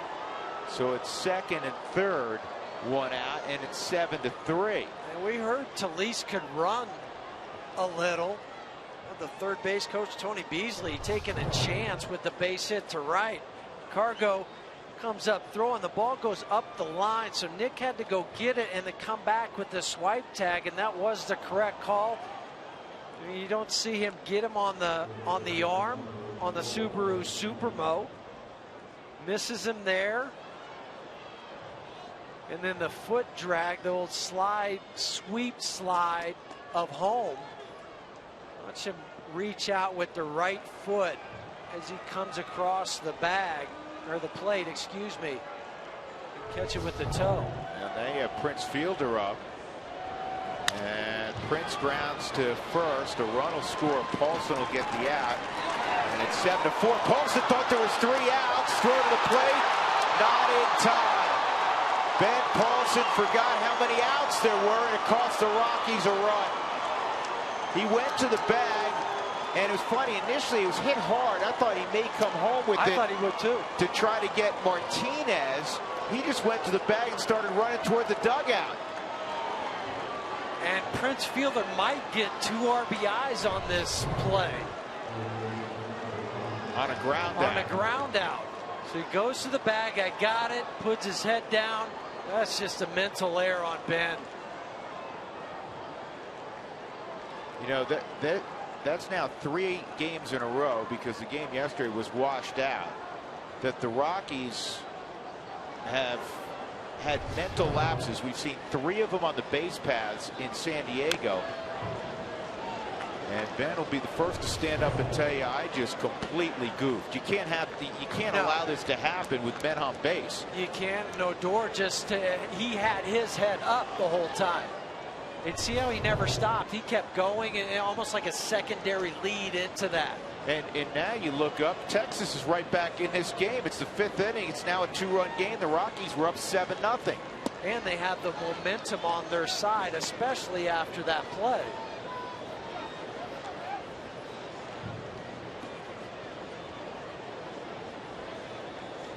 Yeah, you and I were thinking the same way. I thought, you know, you get the pitcher running. He's an athletic kid. But the ball was hit with some authority at Paulson. I thought for a moment, all right, he may come home with this. That's what he looked like he was doing. But there's been 2 plays now this half inning. That one, but then you also had the bunt with the throw to second that hit the runner. If you don't throw there, you get the out. That's 1 out. And then how does the inning play out? I always fall back on a line that Rich Donnelly said he got from Jim Leland many years ago, and he related it to me. He said, you know, rather than play against an opponent, there's always going to be an opponent, another team in a different color uniform. He said, but what you're playing against is bad baseball. You're trying to play to your own standard, and if you give a team more than 3 outs, that's playing bad baseball, and more often than not, you're going to pay for it. And the margin of error in the big leagues is so small anyway that you're going to give a team a 28th out or 29th out. I mean, they're going to take advantage of that.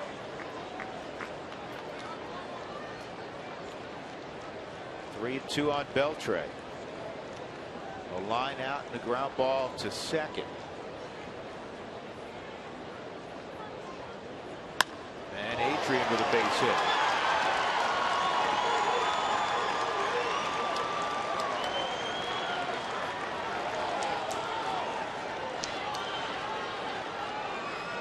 Listen, nobody feels worse than Ben Paulson, but you just can't allow that to happen, especially with traffic. Every once in a while, you'll see a guy lose track of how many outs, but typically it's with nobody on, and they catch a fly ball, they start jogging in, they go, oops. Oh, I got to throw it in. You got to throw it in.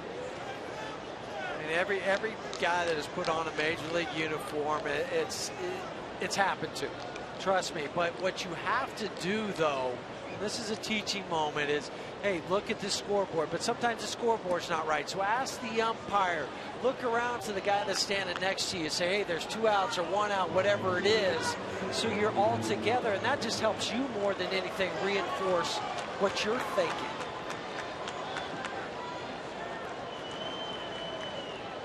But listen, you know, Walt is always calm on the outside. Knowing him as we do,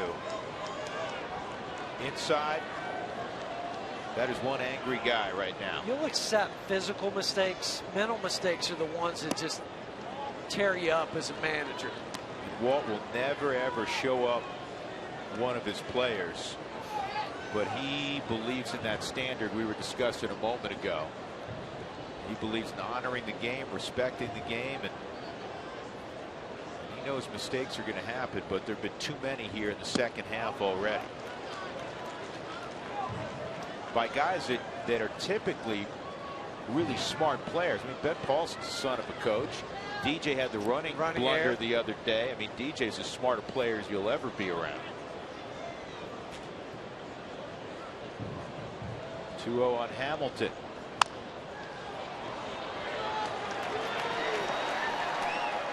That'll end the inning, but 3 runs come in the 5th for the Rangers, and it's 7-5.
The Rockies leading. They were up 7-0. We go to the bottom of the 5th inning. Nick Martinez's evening is done. He gives up the 7 runs in 4 innings, so he kept the Rockies off the board in the 3rd and 4th, and now it'll be Anthony Bass, who was with Houston last year, and prior to that the Rockies should have some familiarity. Spent a few seasons up and down with the San Diego Padres. And he is the long guy for the Texas Rangers. 6 times this year. He's gone at least 3 innings plus in relief. Live fastball from Bass. 97 on that last pitch. Also throw a slider and a changeup.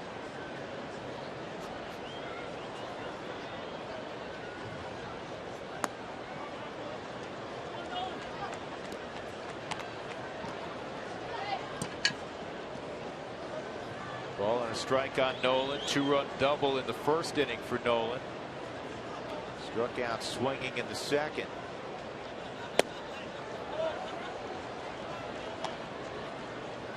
Now, if you're the Rockies, you gotta think about getting some offense going again. Oh, you got a counterpunch. You no do. question. I mean, you made a great point. Momentum's now with Texas. Even though they're trailing by 2 after what happened that last inning.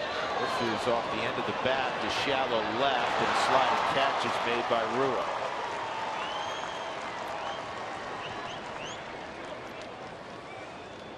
Wasn't sure if he was going to get to this. I mean, off the end of the bat, big swing. Your tendency is to take that step back, but Rua comes in and makes a sliding grab. Right off the webbing, and you see that sometimes with that webbing, when you don't get it closed in there, that when you hit the ground it'll pop out. That one didn't.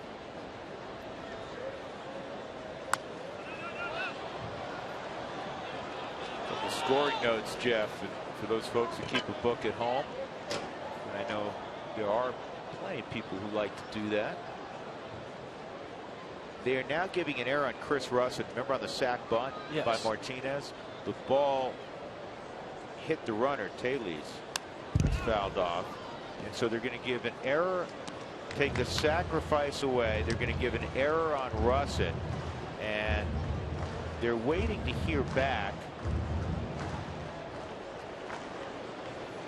from New York and the keepers of baseball, Elias, on whether they're going to give Prince Fielder, as you suggested, 2 RBIs.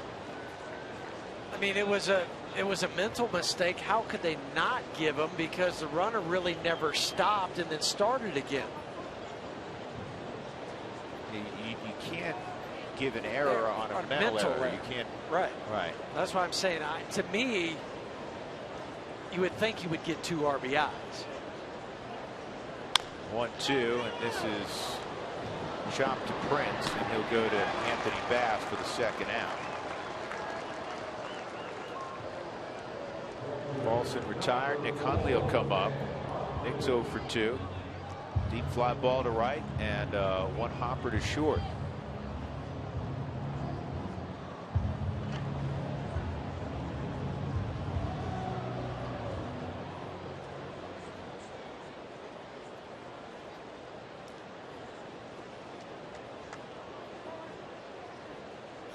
Texas rolls into town with just a 7-man bullpen. Seen so many teams like the Rockies go with the shorter bench of late, but Texas, despite being in the American League, has the longer bench, the 5-man bench, and just 7 in the bullpen, and sometimes that can be a problem coming to Coors Field. Yeah, but they have 2 guys that can be long haul guys. One of them being Anthony Bass. The other one is Wandy Rodriguez, who they just moved to the bullpen today.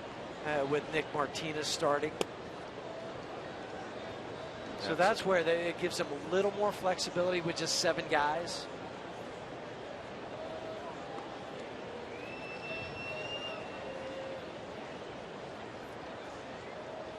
Here's the 1-1 to Nick.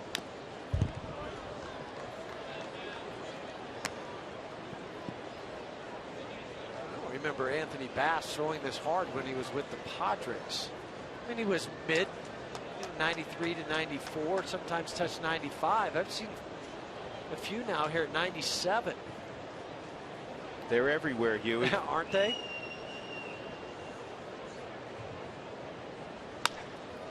On the ground to short.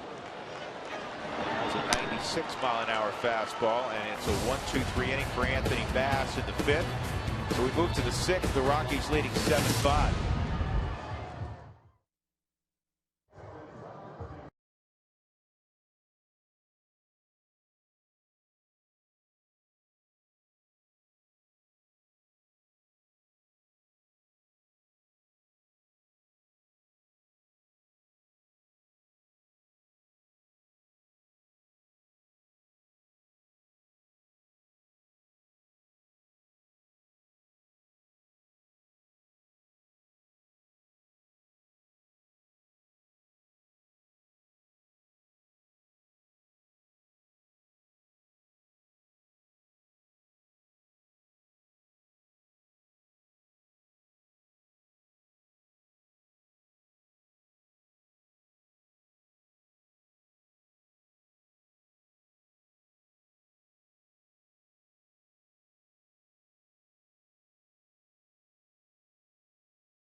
On Root Sports is brought to you by the Courtyard by Marriott, Western elegance in the cultural heart of the city, and by Office Liquidators, offering Colorado's largest selection and lowest prices for new, used, and refurbished office furniture.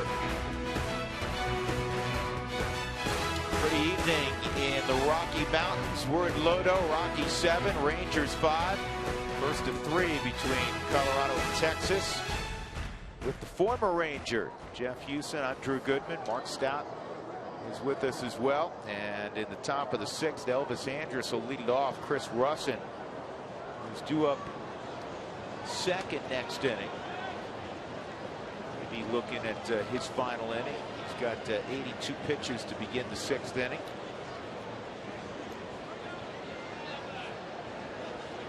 Andrus, Rua, Taylor, 6, 7, and 8. And the push bunt, Paulson is going to field it, cut off Elvis Andrus for the first out. 1 pitch, 1 out. Trying to push it more towards second base, got it close to the line, and Ben gathers it, starts to run to the bag and cuts him off.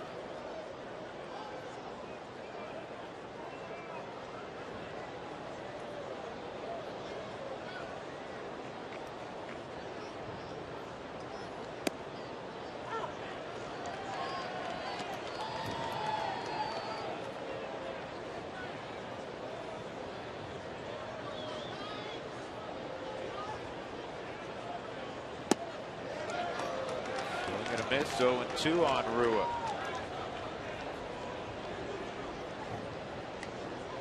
How about the Rangers? I mean, their season's been uneven. Seen them over 500 by several games, under 500 by several games. Told you earlier they're struggling in the month of July. 43 and 48 overall, 7.5 back, 3rd place in the American League West for Jeff Bannister.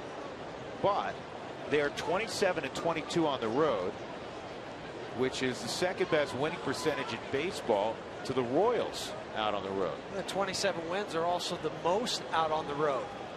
So go figure, but at home they have one of the worst winning percentages. They're 16 and 26. And they've lost, what, 10 of 11? 10, yes. And 9 out of their last 11 overall.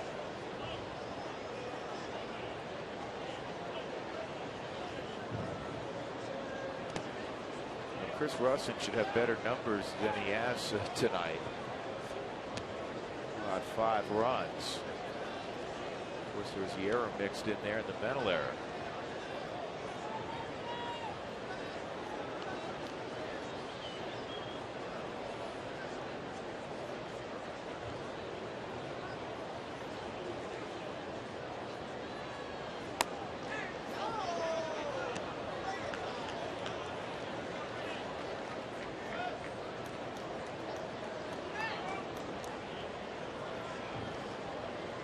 Three and 2 on Rua.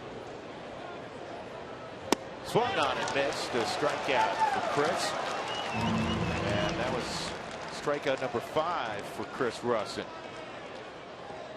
Well, here's the ground ball that Prince Fielder hit, and the reaction of the dugout when Ben thought it was the 3rd out. Everybody's pointing.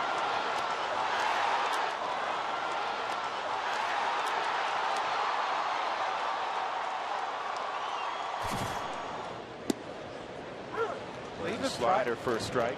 And even prior to that, Nick was at home plate, and he kind of acted like he might get the ball on the throw to get that lead runner, as you mentioned, in Nick Martinez. Ground ball cut off. No, it wasn't cut off by Nolan. And that, I think, distracted clearly Troy, and that will allow Taylor to reach. I guarantee you it did. I played shortstop before, and that third baseman goes in front of you, and we're so used to seeing Nolan get to this baseball. And I don't know if there was miscommunication, if Troy said I've got it, or Nolan just pulled the glove back.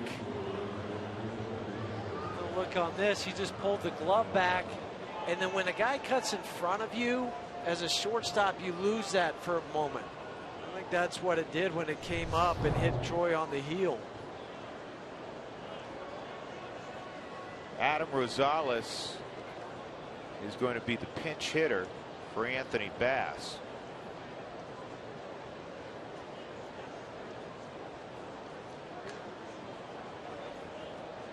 Christian Friedrich up and throwing now in the Rockies pen.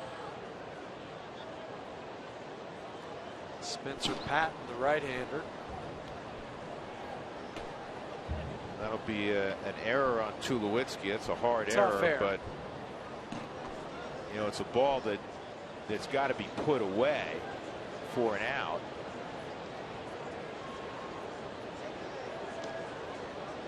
Again, the movement of Nolan in front of him clearly distracted Troy. So a tough error. Russell will try to pick up the left side of his infield by getting the pinch hitter Rosales.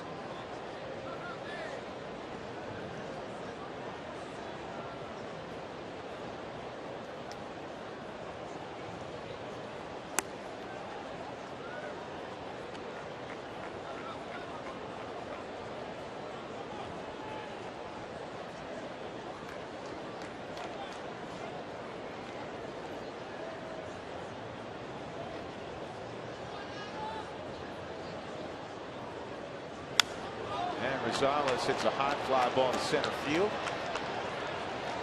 This should end the inning. It will. Blackman makes the catch. Middle of 6. Rockies up 7-5 on the Rangers.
Cooney Lexus look back on number 1 volume Lexus dealer.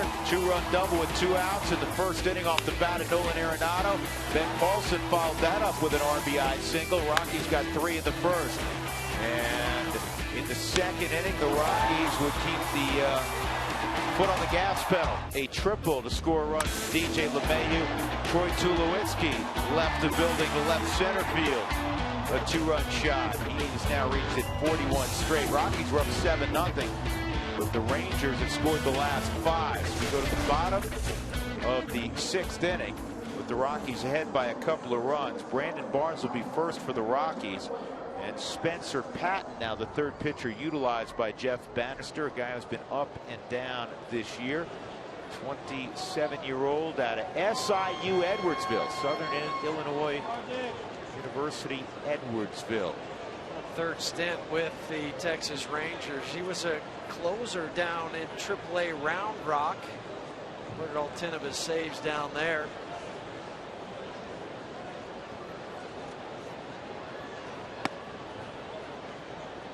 Patton, looks like what we just saw from Anthony Bass. Not quite as hard, but he is a fastball, slider, changeup, 3-pitch pitcher.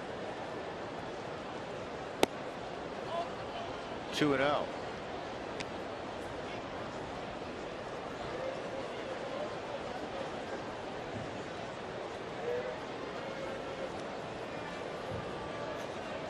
Boone Logan up now for the Rockies.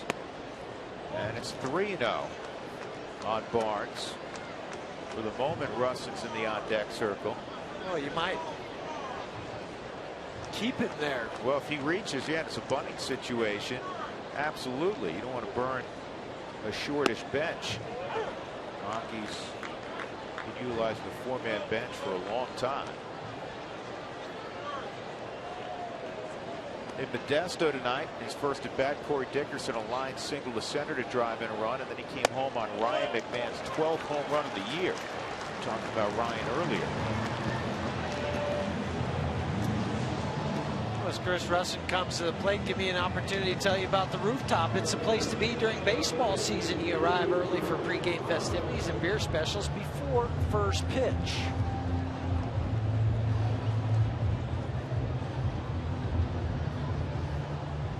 I don't know if I've ever not seen a shot of the rooftop and it's not packed. I guess unless it's pouring out. Much every night. All right, Chris, get this bunt down and bunt towards first base. Chris has 94 pitches. I think this is more to do with, as you were talking about, Drew, the shorter bench. You have the chance to bunt him over to second.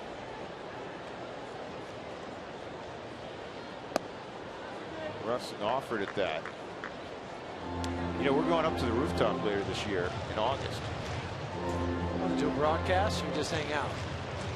No, we got to work. Oh, we come to the ballpark, we're supposed to work, okay. dude, all right? Okay.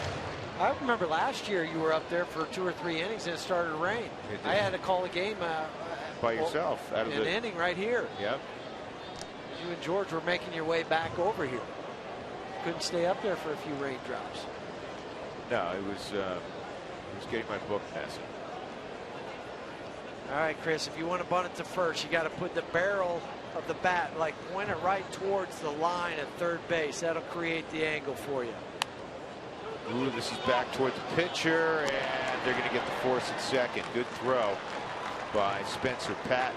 So Huey, he had the bat angle a little bit more toward the coach's box at third instead of the line, I guess. Yeah, so think about that. If you're trying to bunt to the first base line as a left-handed hitter, you point the barrel of the bat towards third base or right down the line. That'll create the angle for it to go to first.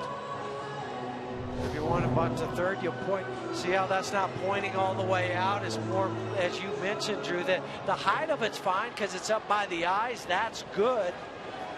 But the angle wasn't what you wanted. And then they get the lead runner. So Russin trades places with Barnes. Blackman takes strike one. Charlie's 1 for 2. Milwaukee has scored a couple runs. He's knocked one in. 42 ribbies now for Blackman.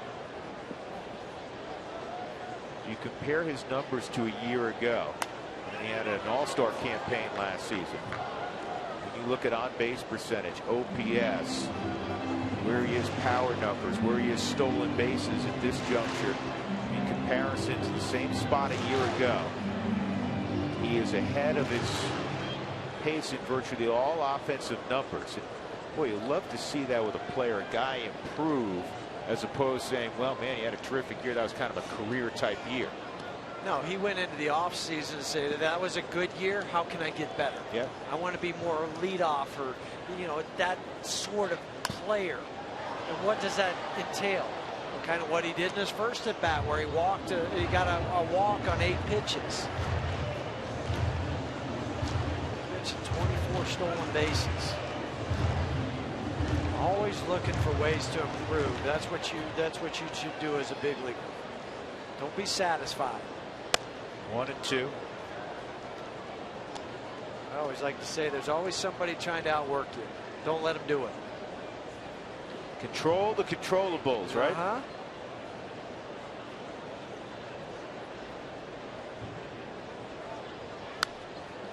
That's a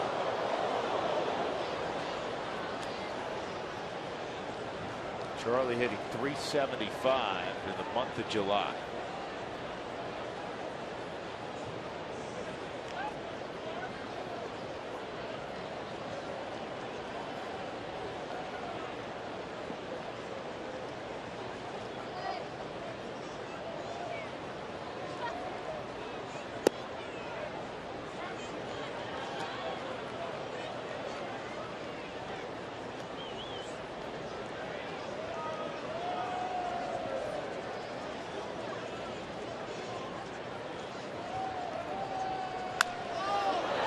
Center field deep. DeShields going back, and he runs it down. As he kissed the wall. That's a nice catch by the young center fielder. Well, it helps when you have the speed of DeShields. He didn't ever run to a spot. He just kept running, looking at the baseball. He reaches over his shoulder on the Subaru Supermo. Good looking play by the rookie Delino DeShields. In a ballpark you've never played in before. So DJ at the plate, triple in the second. He walked and stole a base in the fourth. 1 for 2.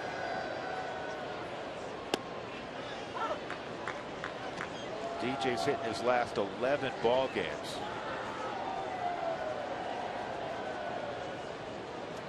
Mentioned the average at home coming into the game, 349. That's 5th best in the major leagues as far as home average.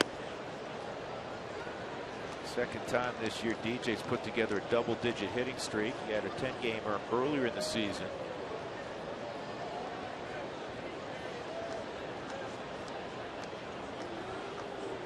And DJ hitting 349 here at Coors Field. 1 ball, 1 strike.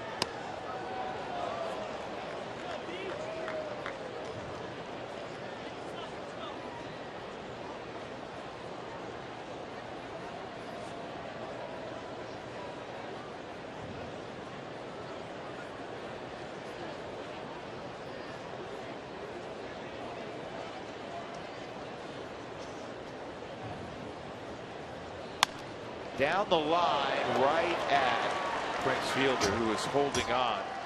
Chris Russell. That'll end the inning. So we'll go to the 7th. The Rockies continue to lead 7-5 over the Rangers.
Jeff Bannister, the first-year manager, there he is, of the Texas Rangers. He is a survivor in more than one way. You go back to when he turned 16 on his 16th birthday in Oklahoma. He found out that he had a form of cancer. It was a bacteria eating the bone marrow in his ankle. Now, he was a catcher. They wanted to amputate his leg from the knee down. Said, no, can't do that. Ended up having 7 surgeries over 18 months. He was able to recover from that. Went to Lee College in Baytown, Texas. When he was there as a catcher, player ran into him at the plate, fractured 3 vertebrae in his neck. They thought he would be paralyzed. Wheelchair, the whole 9 yards.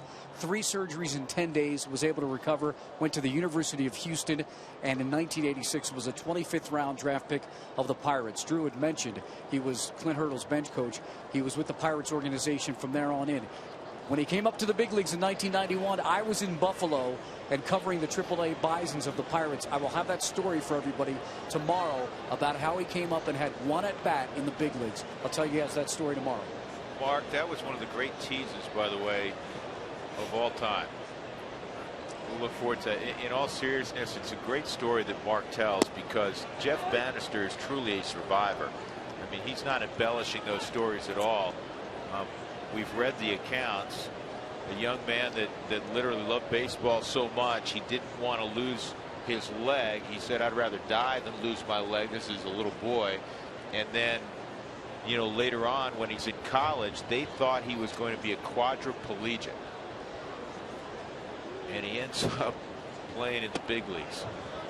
And now managing in the big leagues. And now managing in the big leagues. So the love affair with baseball never diminished. Good for Jeff Bannister. Mark, thanks for that story. What a wonderful story it is of, as you mentioned, perseverance. Boone Logan ahead 1-2 on Delino DeShields. Just look at the holds for Boone Logan. That's tied for 4th in the National League, and the top 3 guys are all tied with 20. You talk about Sergio Romo, Watson, Jimmy Johnson, and then Boone is 4th on the list. Yes. No, I guess not. I thought he did. Held up.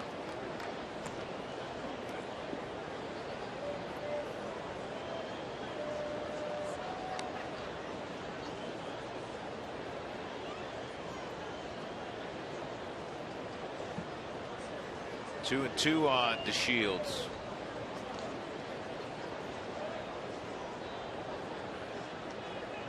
Another one of those former Expos is dead, huh?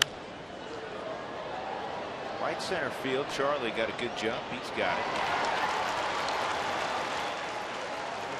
That's another area for Charlie when you talk about where he was a year ago. Solid center fielder last year. He has improved his routes, I think, a fair amount this year, and I would put him in terms of center fielders now in the upper third, maybe upper quarter, even better than that, of all center fielders we've seen. Because he's playing center field all the time. Think about some of the times last year he'd be in center field, or if Drew was playing, he'd go to left field. Now he's the center fielder. He's the guy. Clean routes every night. 2 hops to DJ. Took a big second hop. He stayed with it. And Adore is retired. That'll bring up Prince Fielder. Hey, who wants tacos, folks? Follow @RootSports_RM on Twitter to receive alerts for the Rockies taco special when the Rockies score 7 or more runs in any ball game. Rockies trying to continue their winning ways at home. Finished the first half with a 4-game sweep of the Atlanta Braves. That had never happened before. And they outscored them 24-11 in that series. The line on Chris Russin, 6 innings. He allowed 5 runs, only 2 of which were earned on 7 hits, just 1 walk, struck out 5, 94 pitches. So Chris did a nice job. Prince Fielder takes a strike. We're still not sure. Elias has not ruled as to whether it'll be 1 RBI on that ground out or 2 RBIs for Prince. If it's 2, he's driven in 3 runs tonight without the benefit of a hit. Oh, no, excuse me. He did have a hit in the 3rd. That was that flare over second base.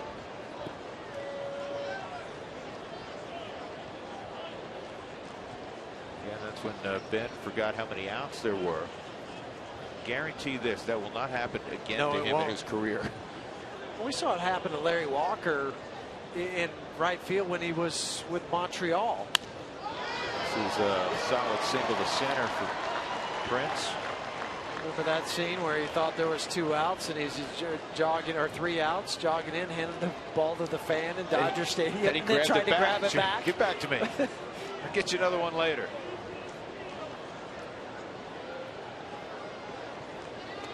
After that base hit by Prince Fielder, Walt's going to go to the bullpen, bring in Tommy Kahnle.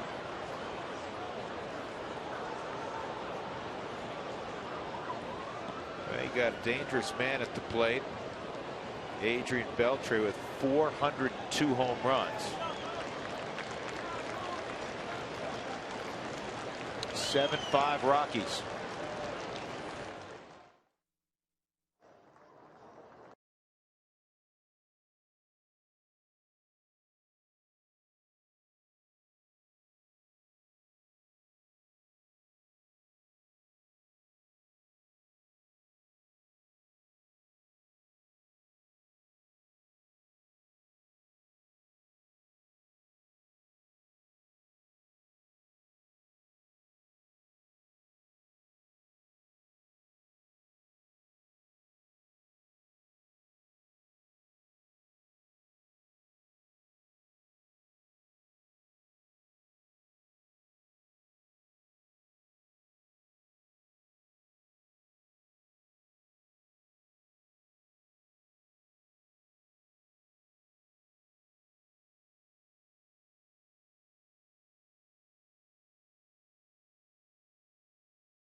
The 7th inning with a man aboard. Prince Fielder just singled, and Adrian Beltre coming up. Tommy Kahnle has been summoned by Walt Weiss. Well, Adrian Beltre, what a marvelous career he has had. Came up to the big leagues at 19 with the Dodgers, and recently he hit an historic home run, his 400th home run. Hit it in Arlington. He's got 402 right now.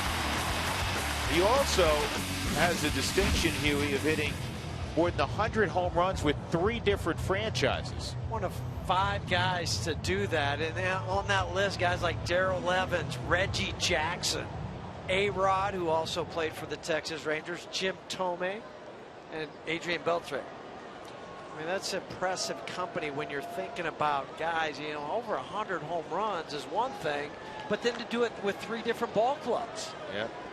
And he did it in Seattle also, where, you know, it's hard to hit big flies in Seattle. Remember that breakout year he had for Jim Tracy and the Dodgers when he hit 48 home runs. I mean, Trace could not say enough great things about Beltre whenever he was talking about him and reminiscing about that year. Always been a popular player with the fans and in the clubhouse. He's a pro's pro. And in my mind, he's a first ballot Hall of Famer. Agreed. When you're second all time in games played at third base. He just passed Craig Nettles today. Numbers on Tommy Kahnle. Second only to Brooks Robinson as you glance at Tommy Kahnle's numbers. Right, he's 125, and that's that changeup he's really perfected. He left the changeup up in his last outing to Clint Barmas. Yep. 83-mile-an-hour changeup. Right into the bad speed and the bad path of Clint to extend that lead the other night. And you're thinking they might even try to bunt with Barmy. Instead, they let him swing away. He hit the 2-run home run.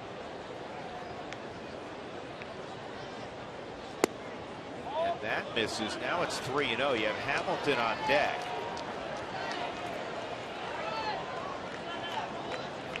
Pitch looked like it was at the knees, not called a strike by the veteran umpire Alfonso Marquez.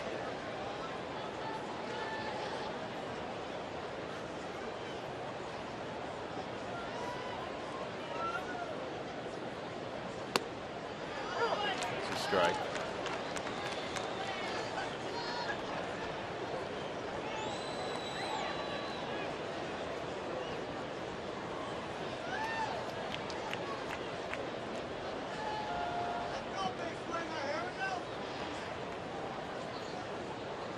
About that, see Gene Michie designated for assignment. I mean, he's been a staple of that Giant bullpen for a while. I didn't think that would happen because they've pretty much kept that bullpen intact for the last 4 or 5 years. Well, here it is. This is one of those points in the game. We got a big slugger at the plate, and Adrian Beltre, another one on deck, and Josh Hamilton.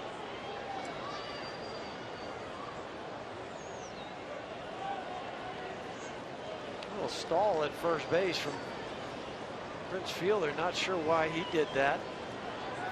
So what does he go to? The changeup or the fastball? I think he's going to be a changeup. That's been the pitch he commands the best. No, but he went 98. Yeah, he reached back for the old country fastball. You're right. 98 miles an hour.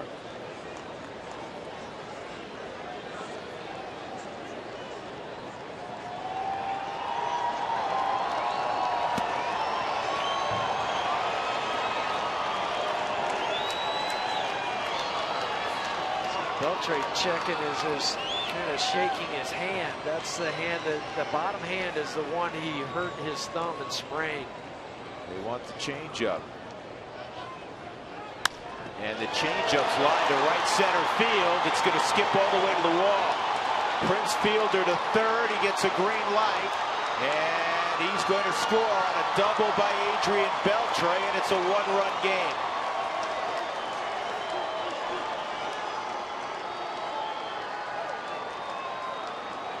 Beltre was not fooled by the changeup. You think it, well, 98 on the fastball. Fouled that straight back. You throw him a changeup, it should be a pull. If anything, it's going to be in the left center field gap. But the hitting prowess of Adrian Beltre just shows you how he could take a pitch the other way. And Prince Fielder chugging all the way from first base on that double. And now Josh Hamilton, who is 0 for 3, hasn't hit the ball hard. Strikeout, 2 rollover ground balls to first.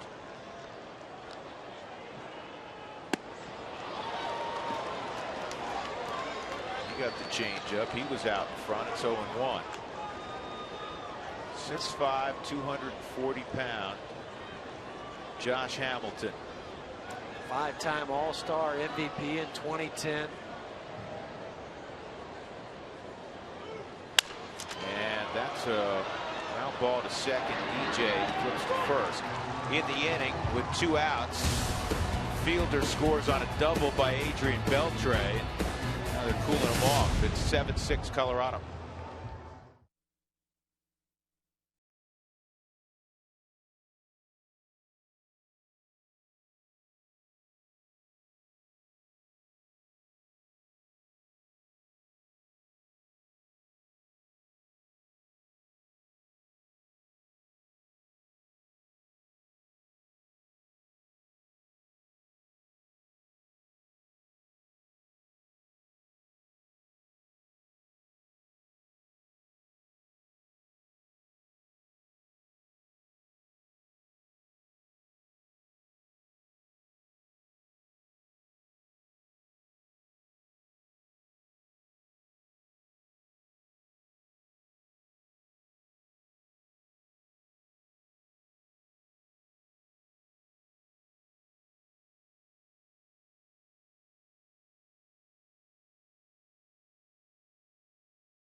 Now 7-6 as we go to the bottom of the 7th inning.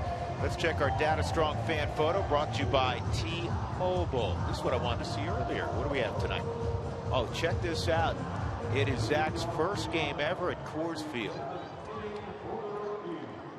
My middle son's named Zach. Zach looks like he's having a blast. That's our Data Strong fan photo brought to you by T-Mobile. All right, the Rockies have to add on. They have not scored since putting up a 4-spot in the second. That was after a 3-run first inning. And it'll be Tulowitzki, Gonzalez, and Arenado. Second inning of work for Spencer Patton. The Rockies, in fact, Huey, have not had a hit since the second inning.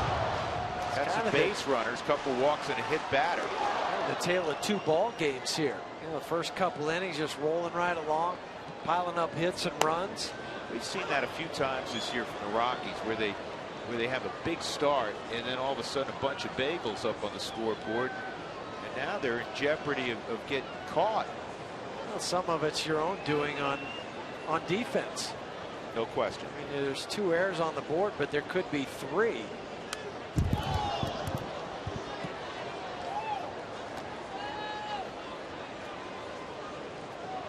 Play sloppy baseball physically and or mentally. The game's tough enough at this level. I'll check this out. Foul ball off the bat of Troy earlier, left a mark. Hope that didn't get Richard from Rocky Zingers. Richard's up there in the press box.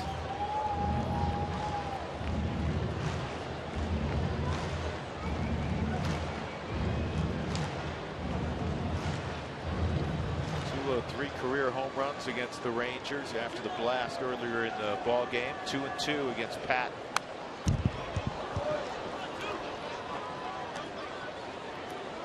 Oh, there's the blemish on the wall. Right there. Troy's going to have to come early to the ballpark, fix that up. Just a little spackling and got to cut that drywall out. That's right. Yeah. Put a new piece in and then tape it. Put a little mud over the top of it. Got to match the paint accurately.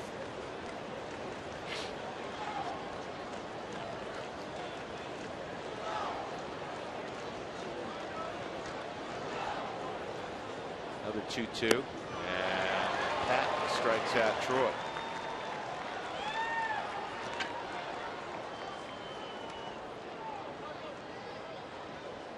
That'll bring up Cargo. Cargo 1 for 3. And Jeff Bannister wants a left-hander. He'll go get Sam Freeman.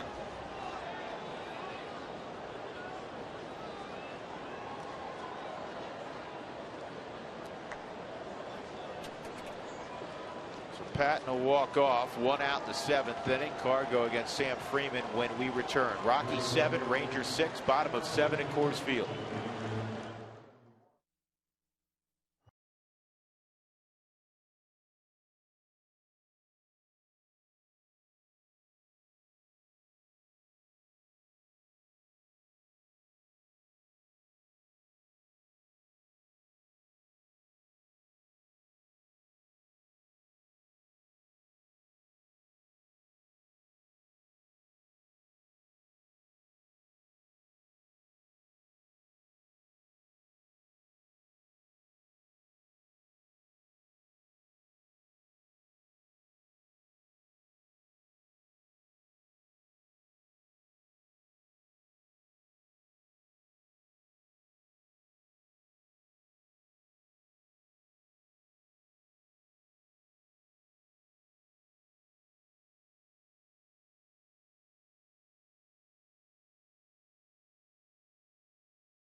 That came across last night. This was from Brad Week, who was on the hill for Lake Elsinore. He's in the Padres system, and he pitched against Corey Dickerson, and he kind of said it'd be great to see him sometime in the big leagues. Week was a guy that was drafted by the Phillies and then the Mets, and was the player to be named later in the Alex Torres deal when San Diego sent that pitcher to the Mets. So just kind of a neat tweet. Guy facing a big leaguer. That's always cool when you're in the minor leagues on your way up, and all of a sudden a big name comes down. You get to face him. Sam Freeman right now is getting ready to face Carlos Gonzalez. 1 out, nobody on for the Rockies. Again, they have not had a hit since producing a 4-run 2nd inning. And the Rangers are down just a run.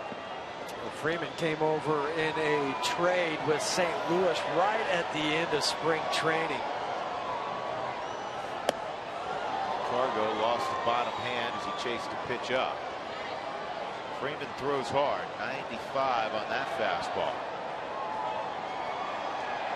You mentioned it back in the 1st or 2nd inning, Drew, and when you're playing these interleague games, you haven't faced a pitcher before. It's like a pop quiz. You know, what does this guy have? Well, he's got a 95-mile-an-hour fastball, a changeup about 85. But that doesn't tell the whole story. The whole story is in standing in the box. Where's that ball coming from? Is it a low 3/4? Is it more over the top? How do I pick it up? What's going on? First 2 pitches up and in. Typically the hardest pitch for any hitter to try to handle. 1-2.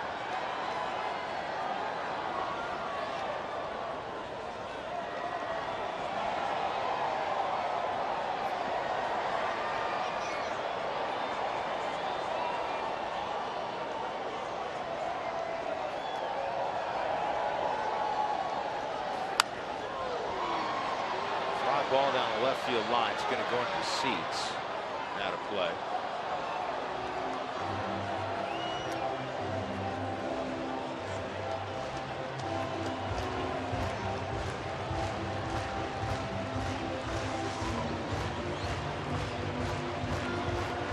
Arenado on deck.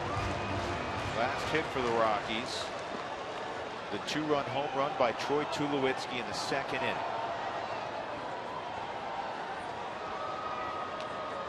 It's hard to believe the way this game started. I mean, 3 runs, 3 hits in the first inning, 4 runs, 4 hits in the second. I mean, you didn't think Martinez was going to last through 2 innings.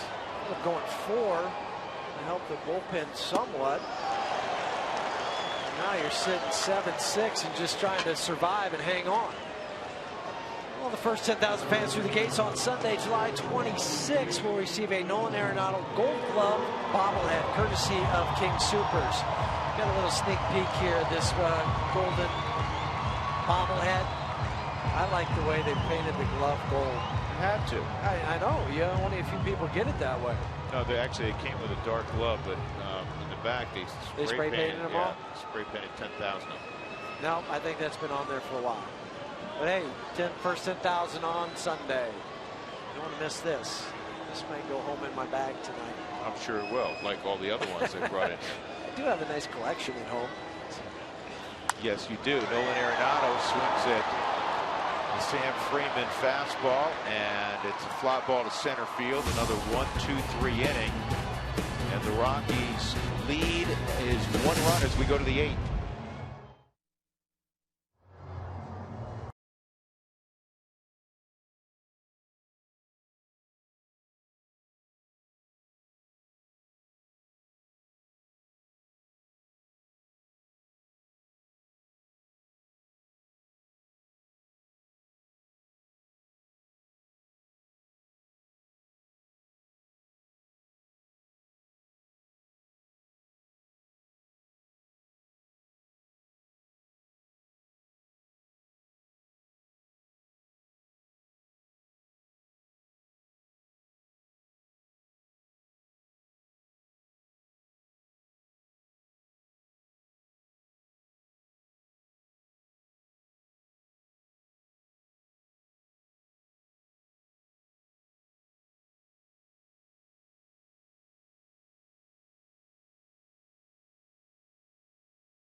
Hawkins will take over for Colorado. Elvis Andrus, Ryan Rua, and Tomas Telis.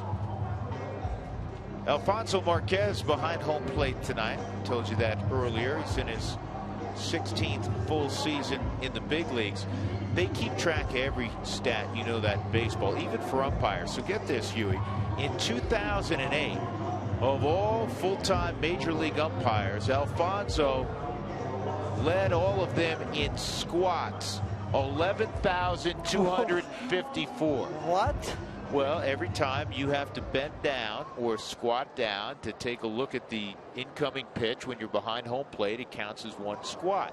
Well, they added up all the pitches that he saw. So that year behind home plate, he saw more pitches than anybody else. To be exact, 11,254. That's a whole lot of squatting. But it doesn't count like when he's just brushing off the plate. That's not considered. That does not count. Okay.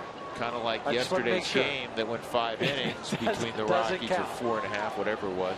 does not count. And that also doesn't go into the total of rain delays either. Yesterday's doesn't, because it wasn't an official game. That's just a cancellation. So that 2.5 hours is really not a rain delay. Nothing happened. We really weren't in San Diego yesterday. It never really rained.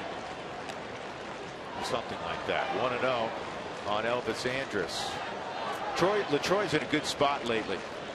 He is, and that's why he's starting to work here in the 8th inning. Second pitch, he gets the ground ball to short, 1 out. That was the guy for him too, because Andrus was 4 for 6 prior to that at bat against LaTroy. Now you get a pinch hitter in Sin-Chu. He was 0 for 2 career.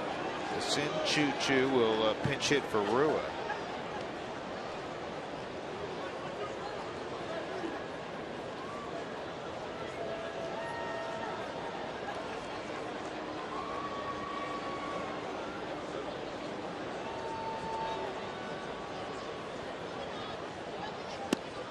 That's a strike.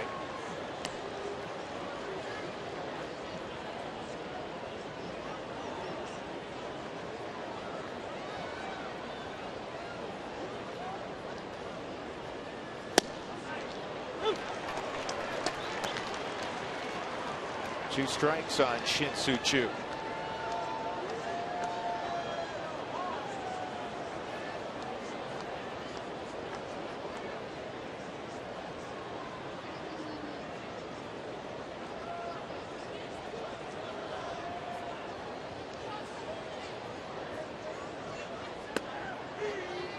All right, so LaTroy went with a normal pause this time. Let's see again. Shin-Soo-Choo doesn't see him much. Let's see if he throws off the timing, goes right through. No. Thought he might do that too. Got him anyhow with a fastball at 94. So LaTroy with 2 quick outs, and that'll bring up Taylor. Just said, here's my fastball, hit it if you can, and he couldn't. Straight 4-seam fastball on the Subaru Supermo. Underneath, whenever you're underneath the ball like that, your timing's late, and he was. 2 outs. This is Hawk's 1,023rd appearance. That breaks a tie for 11th all time with Lee Smith and Jose Mesa. Yeah, Jose Mesa, former Rocky. 1 strike on Taylor. Couple hits and 3 at bats.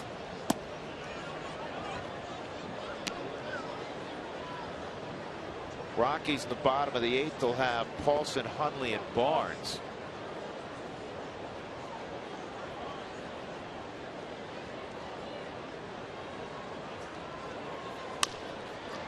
Toward the middle of the diamond. That's a tough pickup by DJ. He made it look easy, and it's not. Had an in-between hop, had to come get it because Talise runs pretty well. 1-2-3 inning for Hawk. 13th straight scoreless appearance for the 42-year-old. 7-6 Colorado.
Southwest Airlines. Book your low fare now at southwest.com. By Mike Shaw Subaru, always our lowest price and sales and service guaranteed. And by Saratoga Casino, so new, so you. Rockies clinging to a 7-6 lead. They're up 7-0 early in the baseball game. They're up 7-0 after 2 innings. 2 runs in the top of the 3rd, 3 in the top of the 5th. A run in the top of the 7th for Texas has made it all too interesting. Shin-Soo Choo stays in. He's in right field. Josh Hamilton flips over and goes to left field. Ruo obviously comes out of the ball game. He was pinch hit for by Shin-Soo Choo. Sam Freeman remains on the bump for Texas. And Ben Paulson will lead things off in the 8th inning. Paulson an RBI single back in the 1st. 1 for 3.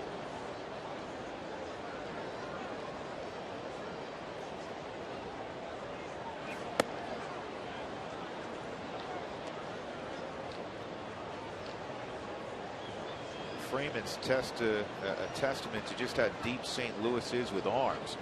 You let a guy from the left side throwing 95 go, huh? Guess so. For a guy that's not very big either, he creates some arm speed.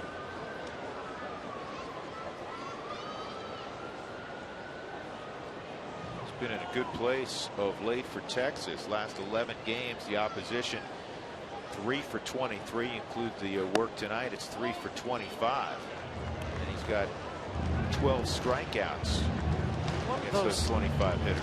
Type of guy, left on left, 95-mile-an-hour fastball. Yet lefties are hitting 297 against him. Right-handers just 162.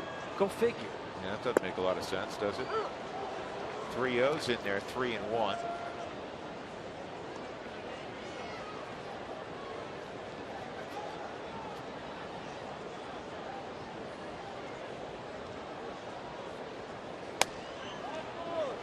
Ball 4. So the Rockies still without a hit since the 2nd inning, but they have another base runner. They've received 3 walks and a hit batter since the 2nd inning.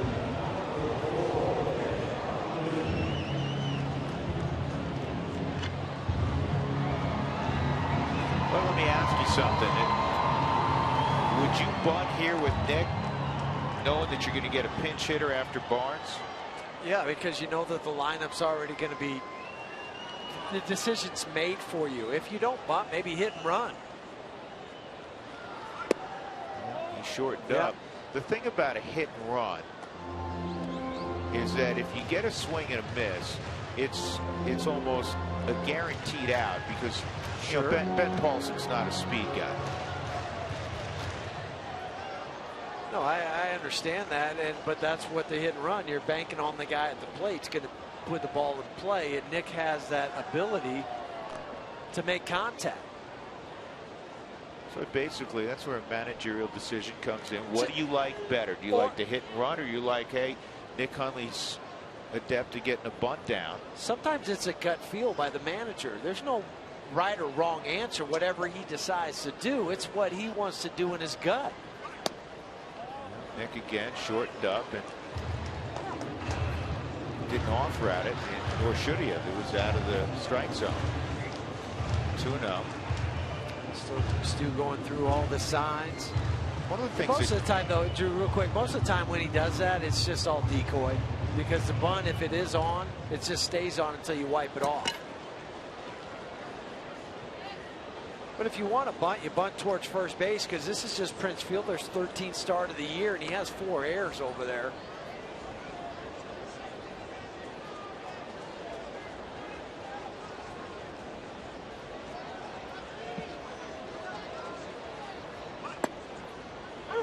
All the strike, 2-1, and he didn't get any of those errors DH.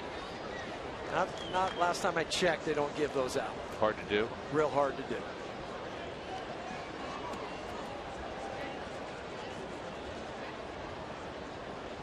Hard read for bench. Got a left-handed pitcher. He wants to get a good secondary. That's a strike also. Now it's 2-2. Now what do you do? He's position play. If it's a pitcher, you leave the bunt on. I think you take it off and then just hope he doesn't hit into a double play.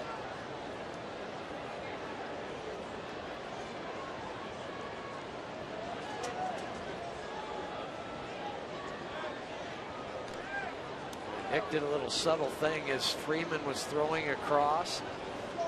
And you'll do this as a hitter when you're in the box.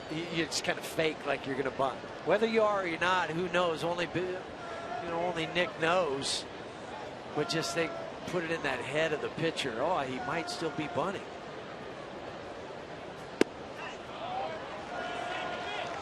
That was close. Called the ball 3-2. All right, so let me ask you, do you start the runner now?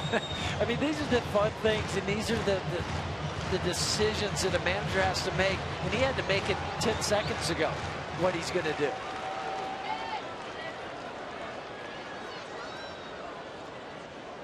I say they don't start him. I think they might. He's going, and it's a high fly ball to center.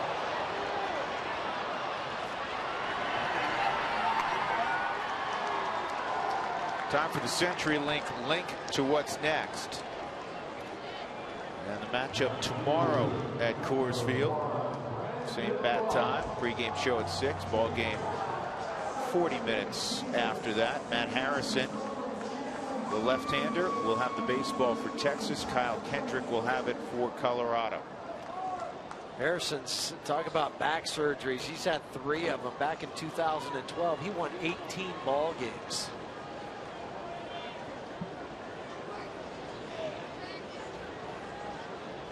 Barnes, a single, ground ball to short and a walk.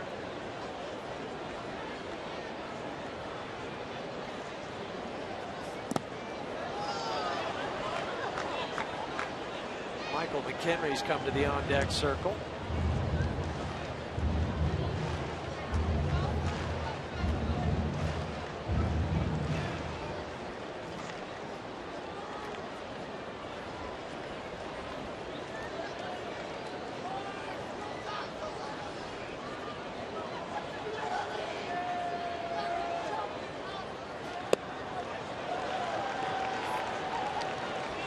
Two.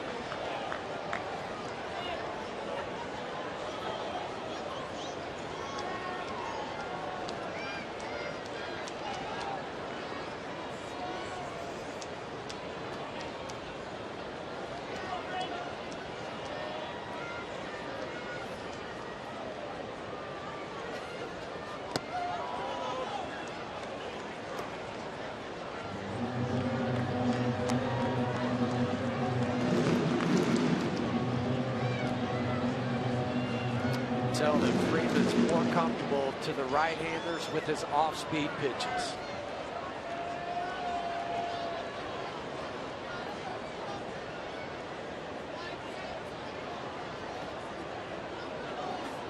And the foul tip is held by Taylor, and there's 2 outs. Second strikeout for Sam Freeman. So Michael McHenry will pinch hit.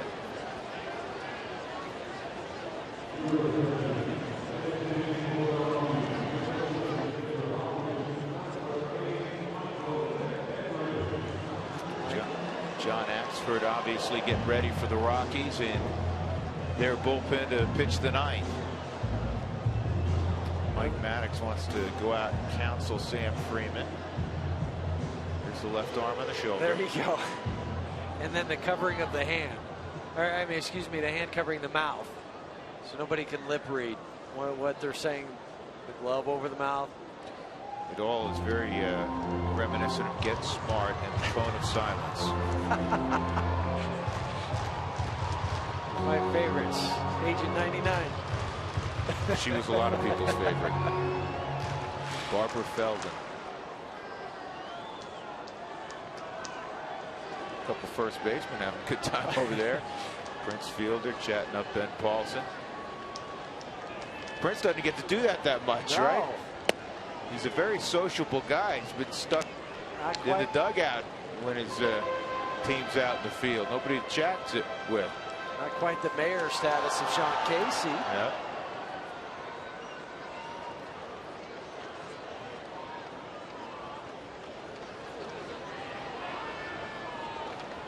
saw a moment ago, Michael, 2 for 13 pinch hitting on the season.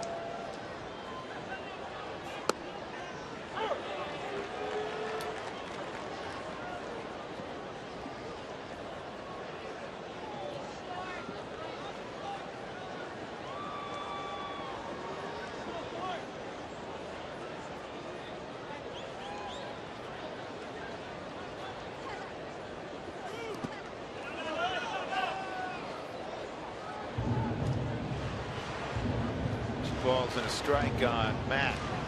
He's blocked by the youngster behind the plate. He's been at first base.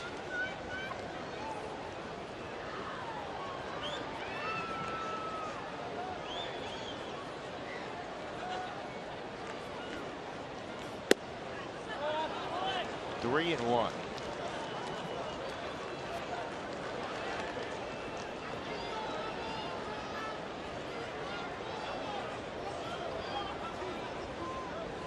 You know who has a kind of mediocre record for Texas, but has pitched well for him? Giovanni Gallardo, back home to the Dallas area from Milwaukee.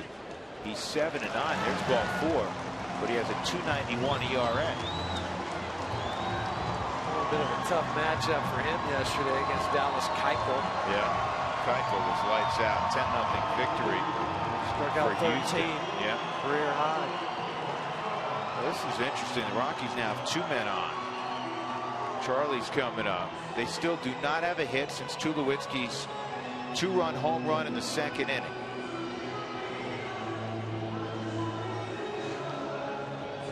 Four walks and a hit batter received since then. No hits. Maybe Charlie can change that right here. It would be timely. Give John Axford a little more breathing room in the 9th. Just the second guy to reach second base since that 2nd inning. Once in the 4th and now here in the 8th.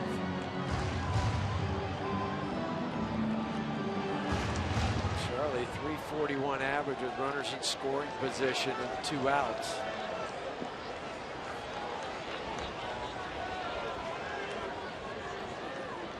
One for 3 and a walk tonight.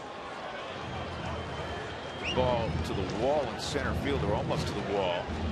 Great running catch by Delino DeShield, took away extra bases.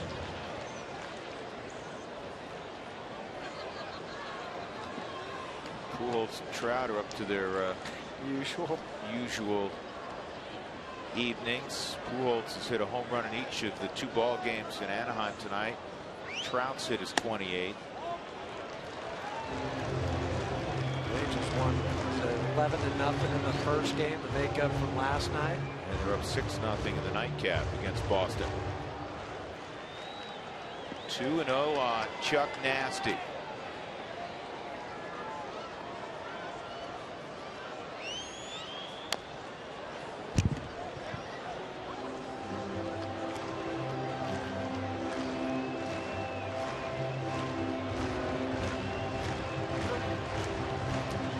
Charlie found that one off the top of his foot. Takes a minute for that feeling to come back in your big toe.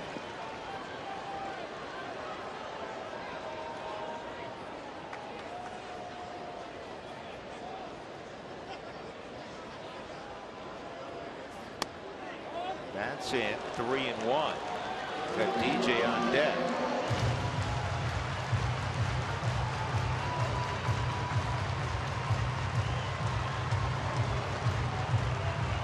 Yeah, Tanner Shepard's getting loose in the bullpen, the right-hander. So if something happens, that's who DJ would get.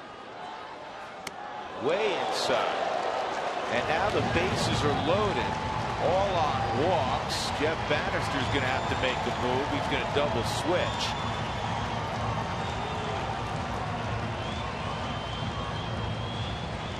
Take his catcher out or Chew? Take Chew out, go to Leonis Martin.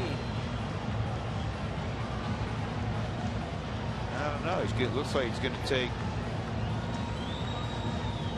Yeah, he's going to take Chew out. There you go. He's going to go to center field. He's going to move Delino DeShields. I think. Tanner Shepard is coming in. We'll tell you exactly who's playing where when we come back. Rockies have the bases loaded, 2 outs in the 8th.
Going to hit against Tanner Shepard with the bases loaded.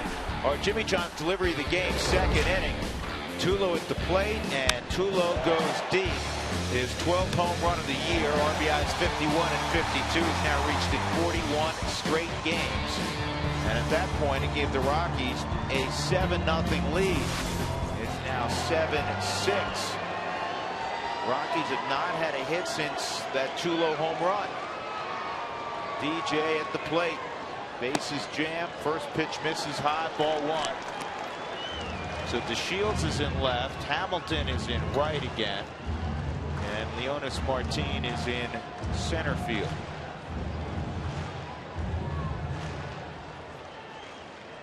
Hamilton's gotten a lot of exercise just going between left and right.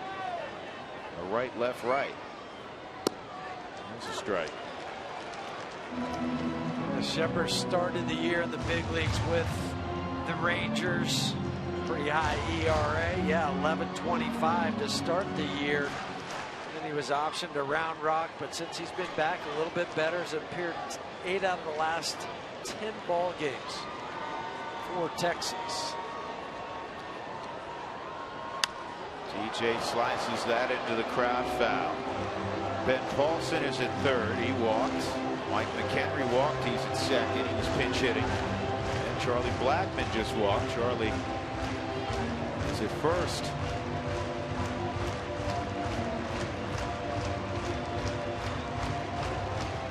RBI triple in the second for DJ. Walk and a stolen base in the 4th.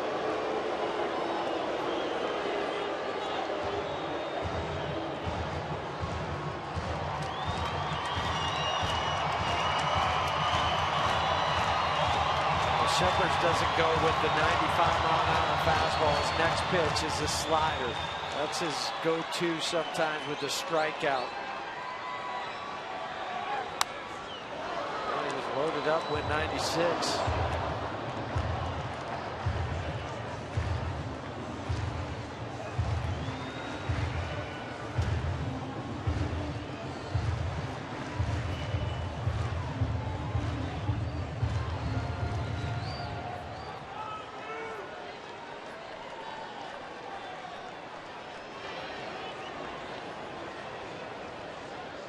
Another 1-2 from Shepard.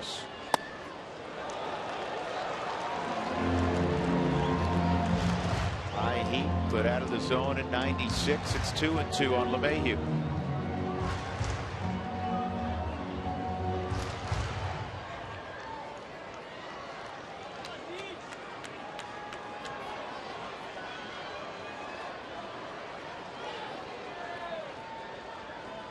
2-2, and that misses. 3-2. So the runners will be moving, and there's nowhere to put DJ. Great speed at first base with Charlie. He's going to be 3/4 of the way to second base when this ball's delivered.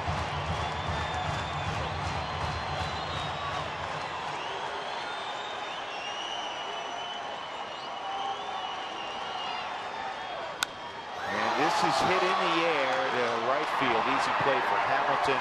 He's got it. The Rockies leave him loaded in the 8th. Still without a hit since the 2nd inning. John Axford will come aboard and try to get the last 3 outs.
Book your low fare now at Southwest.com.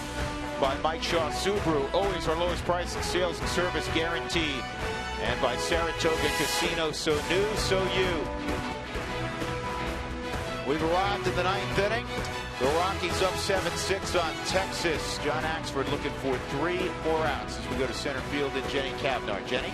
All right, Drew, thanks so much. Looked like the Rockies had this one in hand in the first 2 innings, but it's tightened up ever since. It has, so we're going to do a little Tulo step it. He got his 41 consecutive game streak going with a home run, and it goes something like this. Yes, that's the Tulo step. And the Rockies are going to play a little Texas Hold'em after they jump out to an early 7-run lead. Try and hold them to just 6 runs for the rest of the game. We will also get you inside the clubhouse coming up on the Toyota post-game show, but for now we turn it over to John Axford to close this one out, and Drew and Jeff take us home. Jenny, thank you. John Axford will face Leonis Martin, and then the top of the Texas lineup, Delino DeShields and Rougned Odor scheduled. It'll be the 30th appearance for Big John, and he has only kicked 1 save opportunity all year. Yeah, that's a save percentage at 94.1. That's tied for 6th in the National League. 16 for 17. Close this ball game out.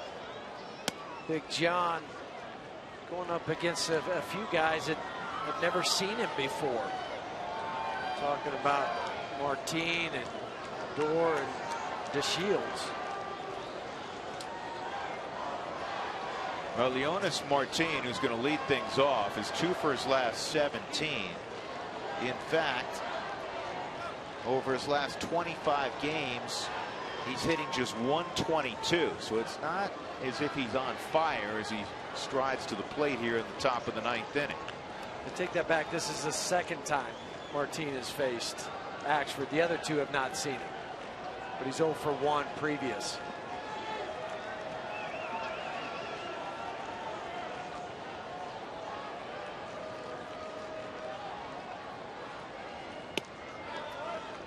Takes ball 1.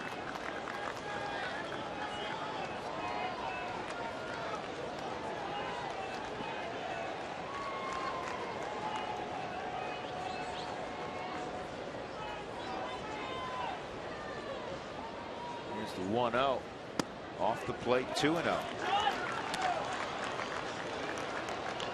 Well, the whole night has not gone after the 2nd inning as the Rockies would desire.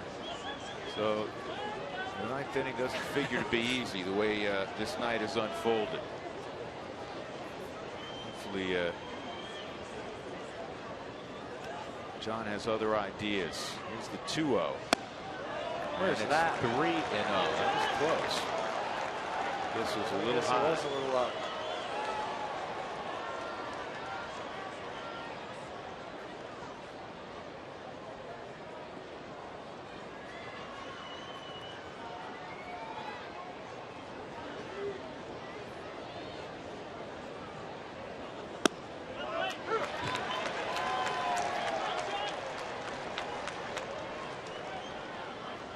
back off on the 3-0 pitch. 97 fastball.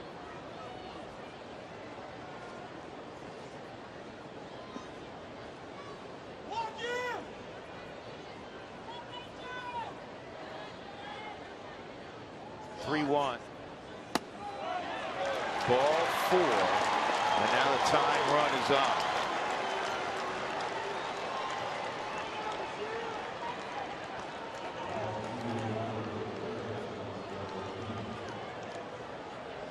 This is a place too when you're a visitor on the road, you wouldn't think of a guy trying to bunt. But for DeShields, that's part of his MO. So if he's going to do it, it's going to be more the base hit type, because he has 6 bunt base hits on the year.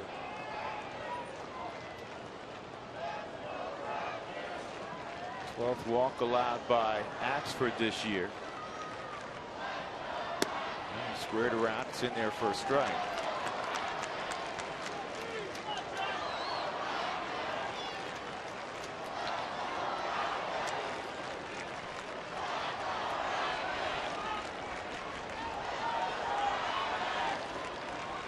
That's not a 0 for 34 hitting into double plays. It just tells you the speed of Delino, even from the right side of the batter's box.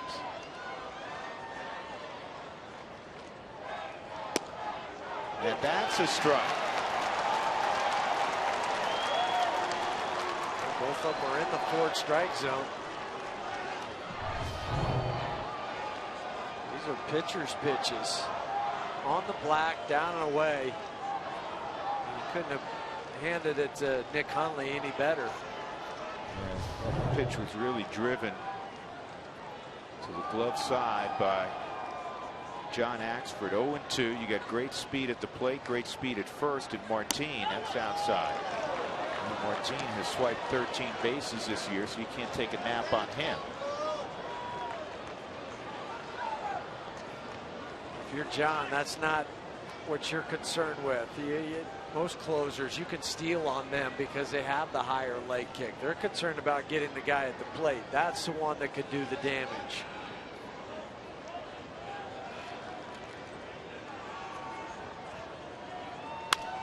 Ground ball slowly hit the second. Only one play. Hustle. Safe at first. LeMahieu glanced at second. DeShields, as we've talked about, can fly. It was bang, bang at first.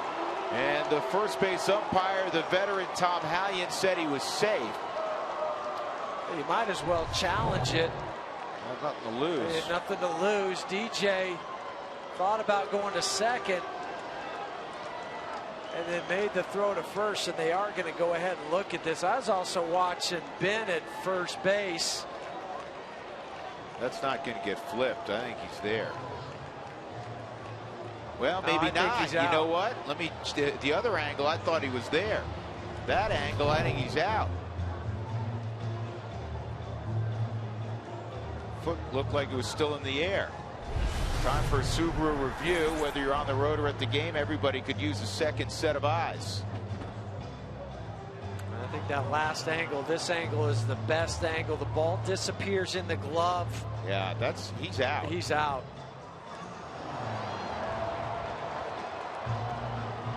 Not sure, this isn't the best angle. You can't really see it as well as you can from the other way. Yeah, this is the one. That first angle, it looks like his foot's on the bag. This one clearly looks like he's still in the air. Right? Keep one going. more frame. Ball's in the glove. He's out. He is definitely out.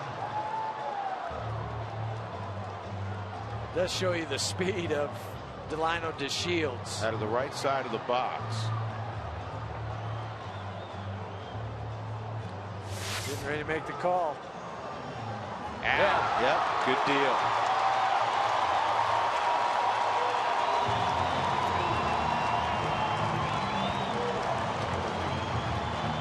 So on the fielder's choice, Martin is at second base.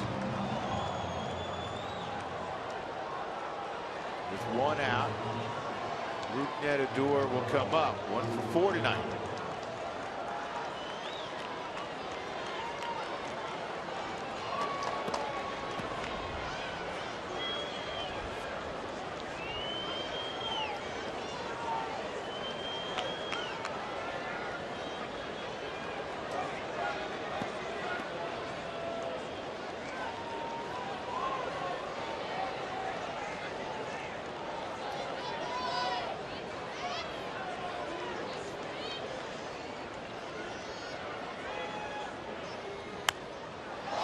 this is popped up, playable for Nick Hundley. 2 outs.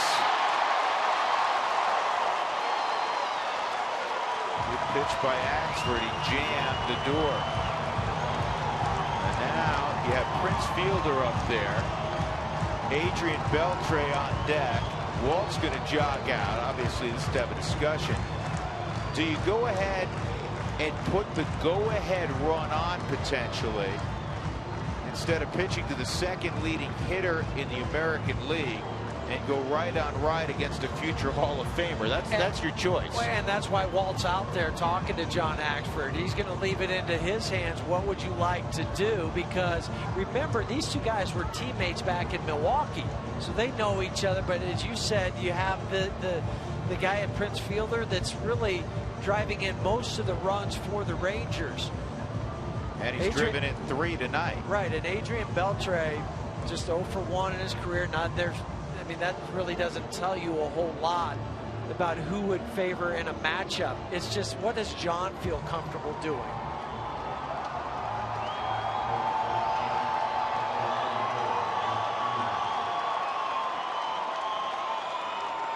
Now the discussion continuing just between the battery mates.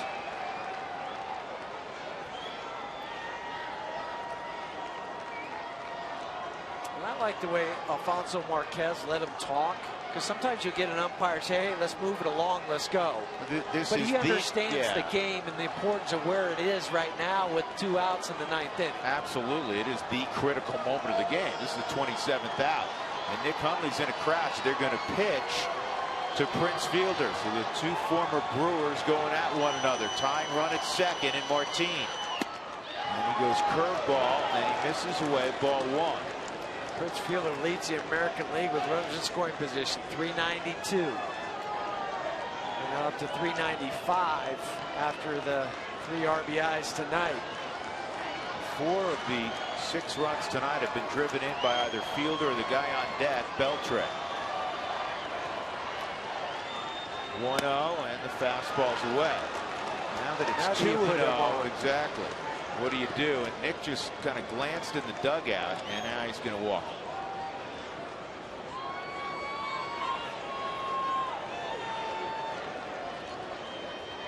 This falls back on an often discussed part of the game.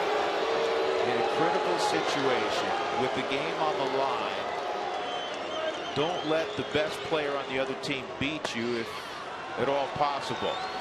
And that's basically what the Rockies have decided here. If they could get Fielder to fish after the first couple of offerings, then they go pitch to him. Otherwise, they said, all right, we're going to tip our cap. You've had a great year. You'll go to first, and we'll take our chances against Adrian Beltre. And you set up a force play for the infielders to make a shorter throw. If they have to dive for a ball to make it to second base, then make that throw to second base, and you have a slower runner at first. So here you go. You have Fielder at first, who is hitting .377 against righties. Beltre just .259 against righties. But Beltre is hitting around .400 in his career at Coors Field. And he's hitting cleanup tonight for the Rangers. Never an easy decision. Here we go. And the breaking ball's in there for a strike. Crowd standing, better than 35,000 tonight at Coors Field. First of 3, the Rockies and Rangers. 7-6 Colorado. 2 outs in the 9th. Here's the 0-1. And this ball clubbed to left. Fair ball is going to tie it up. Fielder is going to get a stop sign at third on an RBI double by Beltre, and it's 7 up.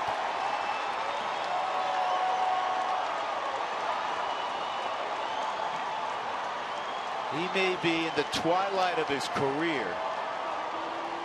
He's hurt a lot of folks, but when he's come to Colorado, he has done significant damage going back to his days as a Dodger. And just think about the last inning. The Rockies had 3 walks last half inning. None of them scored. Tonight in this top half of the 9th, there's a leadoff walk he comes around to score on the double by Beltre. I mean, still quick inside. There's no doubt about the bat speed. No swing on Josh Hamilton. Kind of have the same situation right now. And there's Martin scoring. The first base is open. You could go right on right against Elvis Andrus. Obviously doesn't have the resume that Josh Hamilton has. And maybe if it gets to 2-0, you do that again. You just intentionally walk him. This ball is lifted to deep left center, but playable. Barnes has it. So the Rangers get the equalizer on the double by Beltre. And it's 7-7 going to the bottom of the ninth. Tulo to lead it off.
Troy Tulowitzki, who's been on some kind of roll, will lead things off in the bottom of the ninth in a game that is now tied at 7 after the Rockies had a 7-zip lead after 2 innings. Tulowitzki, a 2-run home run to expand a 5-0 lead to 7 way back in the second inning. Amazingly, the Rockies do not have a hit since Tulo trotted around the bases in the second. Tanner Shepard continues on for Texas. What an odd evening it has been. And a good start, a looping base hit to center. So the Rockies have the winning run at first.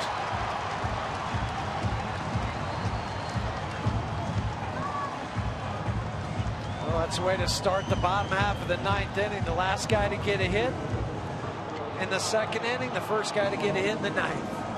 Now this will be interesting, Huey, and I know you know what I'm thinking. Yes, indeed. Because they put a shift on for Cargo.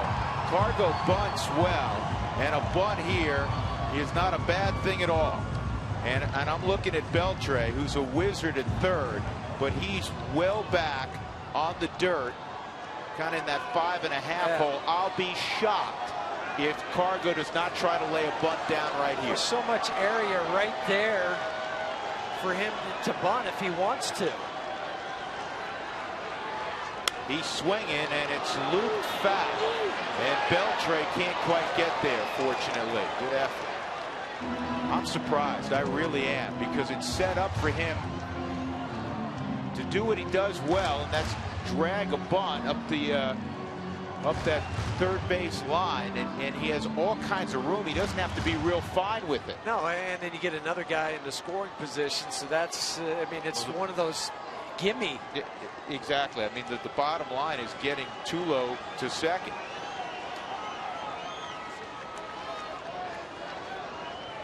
Now it's less likely he would do it.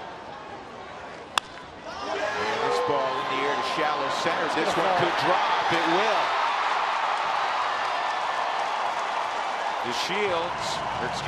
Martin playing much deeper than DeShields did, and he has to honor the double potential, and it falls in between. And now the winning run at second base with nobody out. Yeah, the outfielders for the Rangers playing in the no doubles area.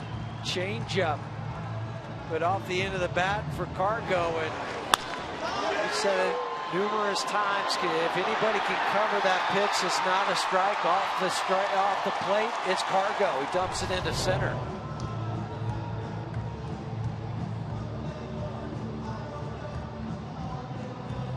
All right, Nolan, what do you do now? Strategy? No, I'm not bunting Nolan. I mean, even if it's him, I'm not. I'm saying swing away. Go ahead and hit it. You got the runner in scoring position now.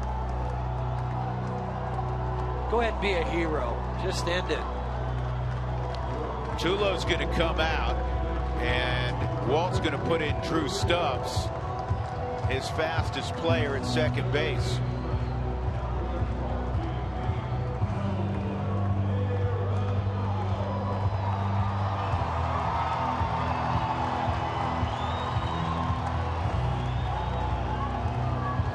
Nolan has 72 RBIs, tied with Paul Goldschmidt. He's the man. He's the guy that's done it almost on a nightly basis.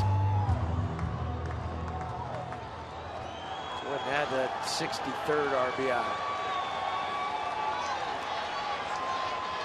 Or 73 RBIs. Excuse me. Here we go.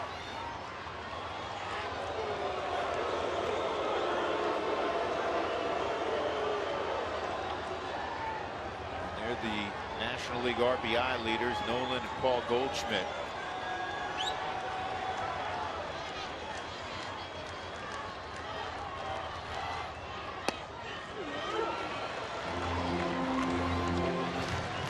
Slider, strike one. Nolan tonight, 2-run double back in the first, strikeout, a couple fly balls since. Rockies back-to-back singles. Tulowitzki and Gonzalez, first two hits since the second inning. Winning run at second and Drew Stubbs. 7-7, bottom of 9. This ball to left, and it's right at DeShields, one out. We'll bring up Ben Paulson. Both DeShields and Leonis Martin in center field moved in 3 steps before that pitch. They've been playing deep, and then they're just looking down in the bench of the Rangers. They moved those guys in because of the speed of Stubbs at second.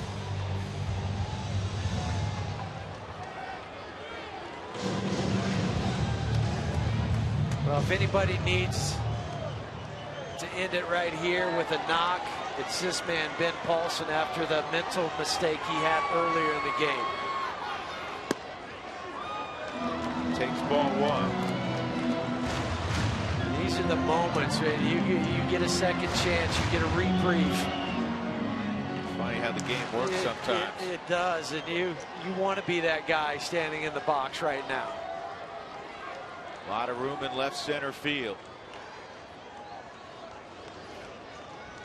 Here's the 1-0.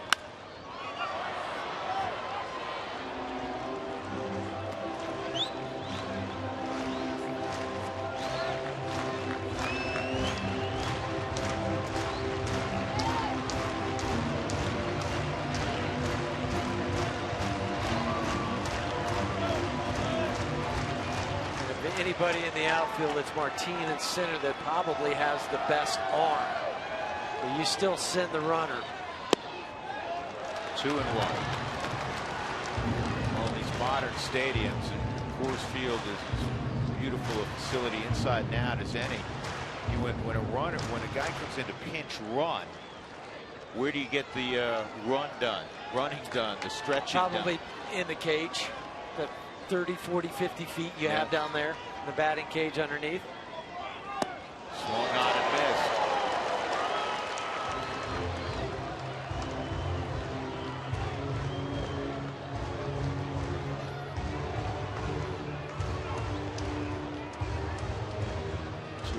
on Paulson. Hundley's on deck.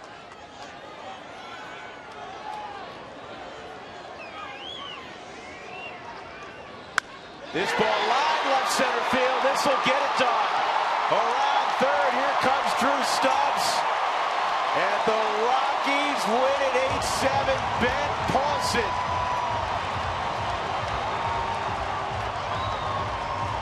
For about 2 hours, he was very unhappy, I'm sure. And now he's elated.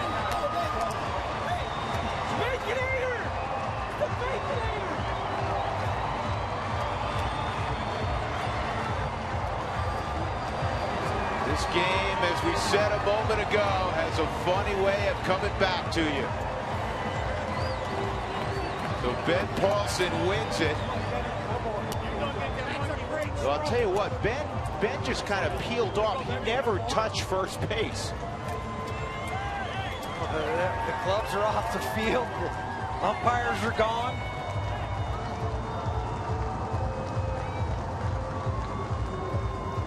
Found that gap in left center field. Good for him. Yeah, and you can tell, you know what? That's relief it's relief, because I haven't seen him smile yet. No, he's saying, I got a second chance and I came through.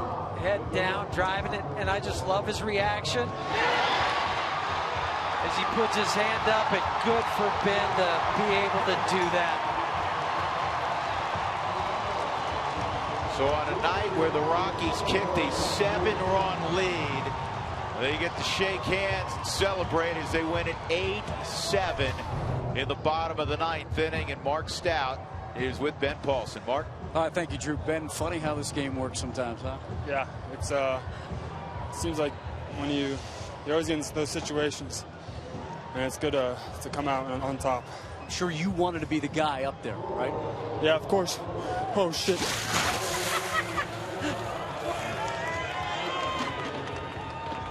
That's what happens when you get the walk-off. Yeah.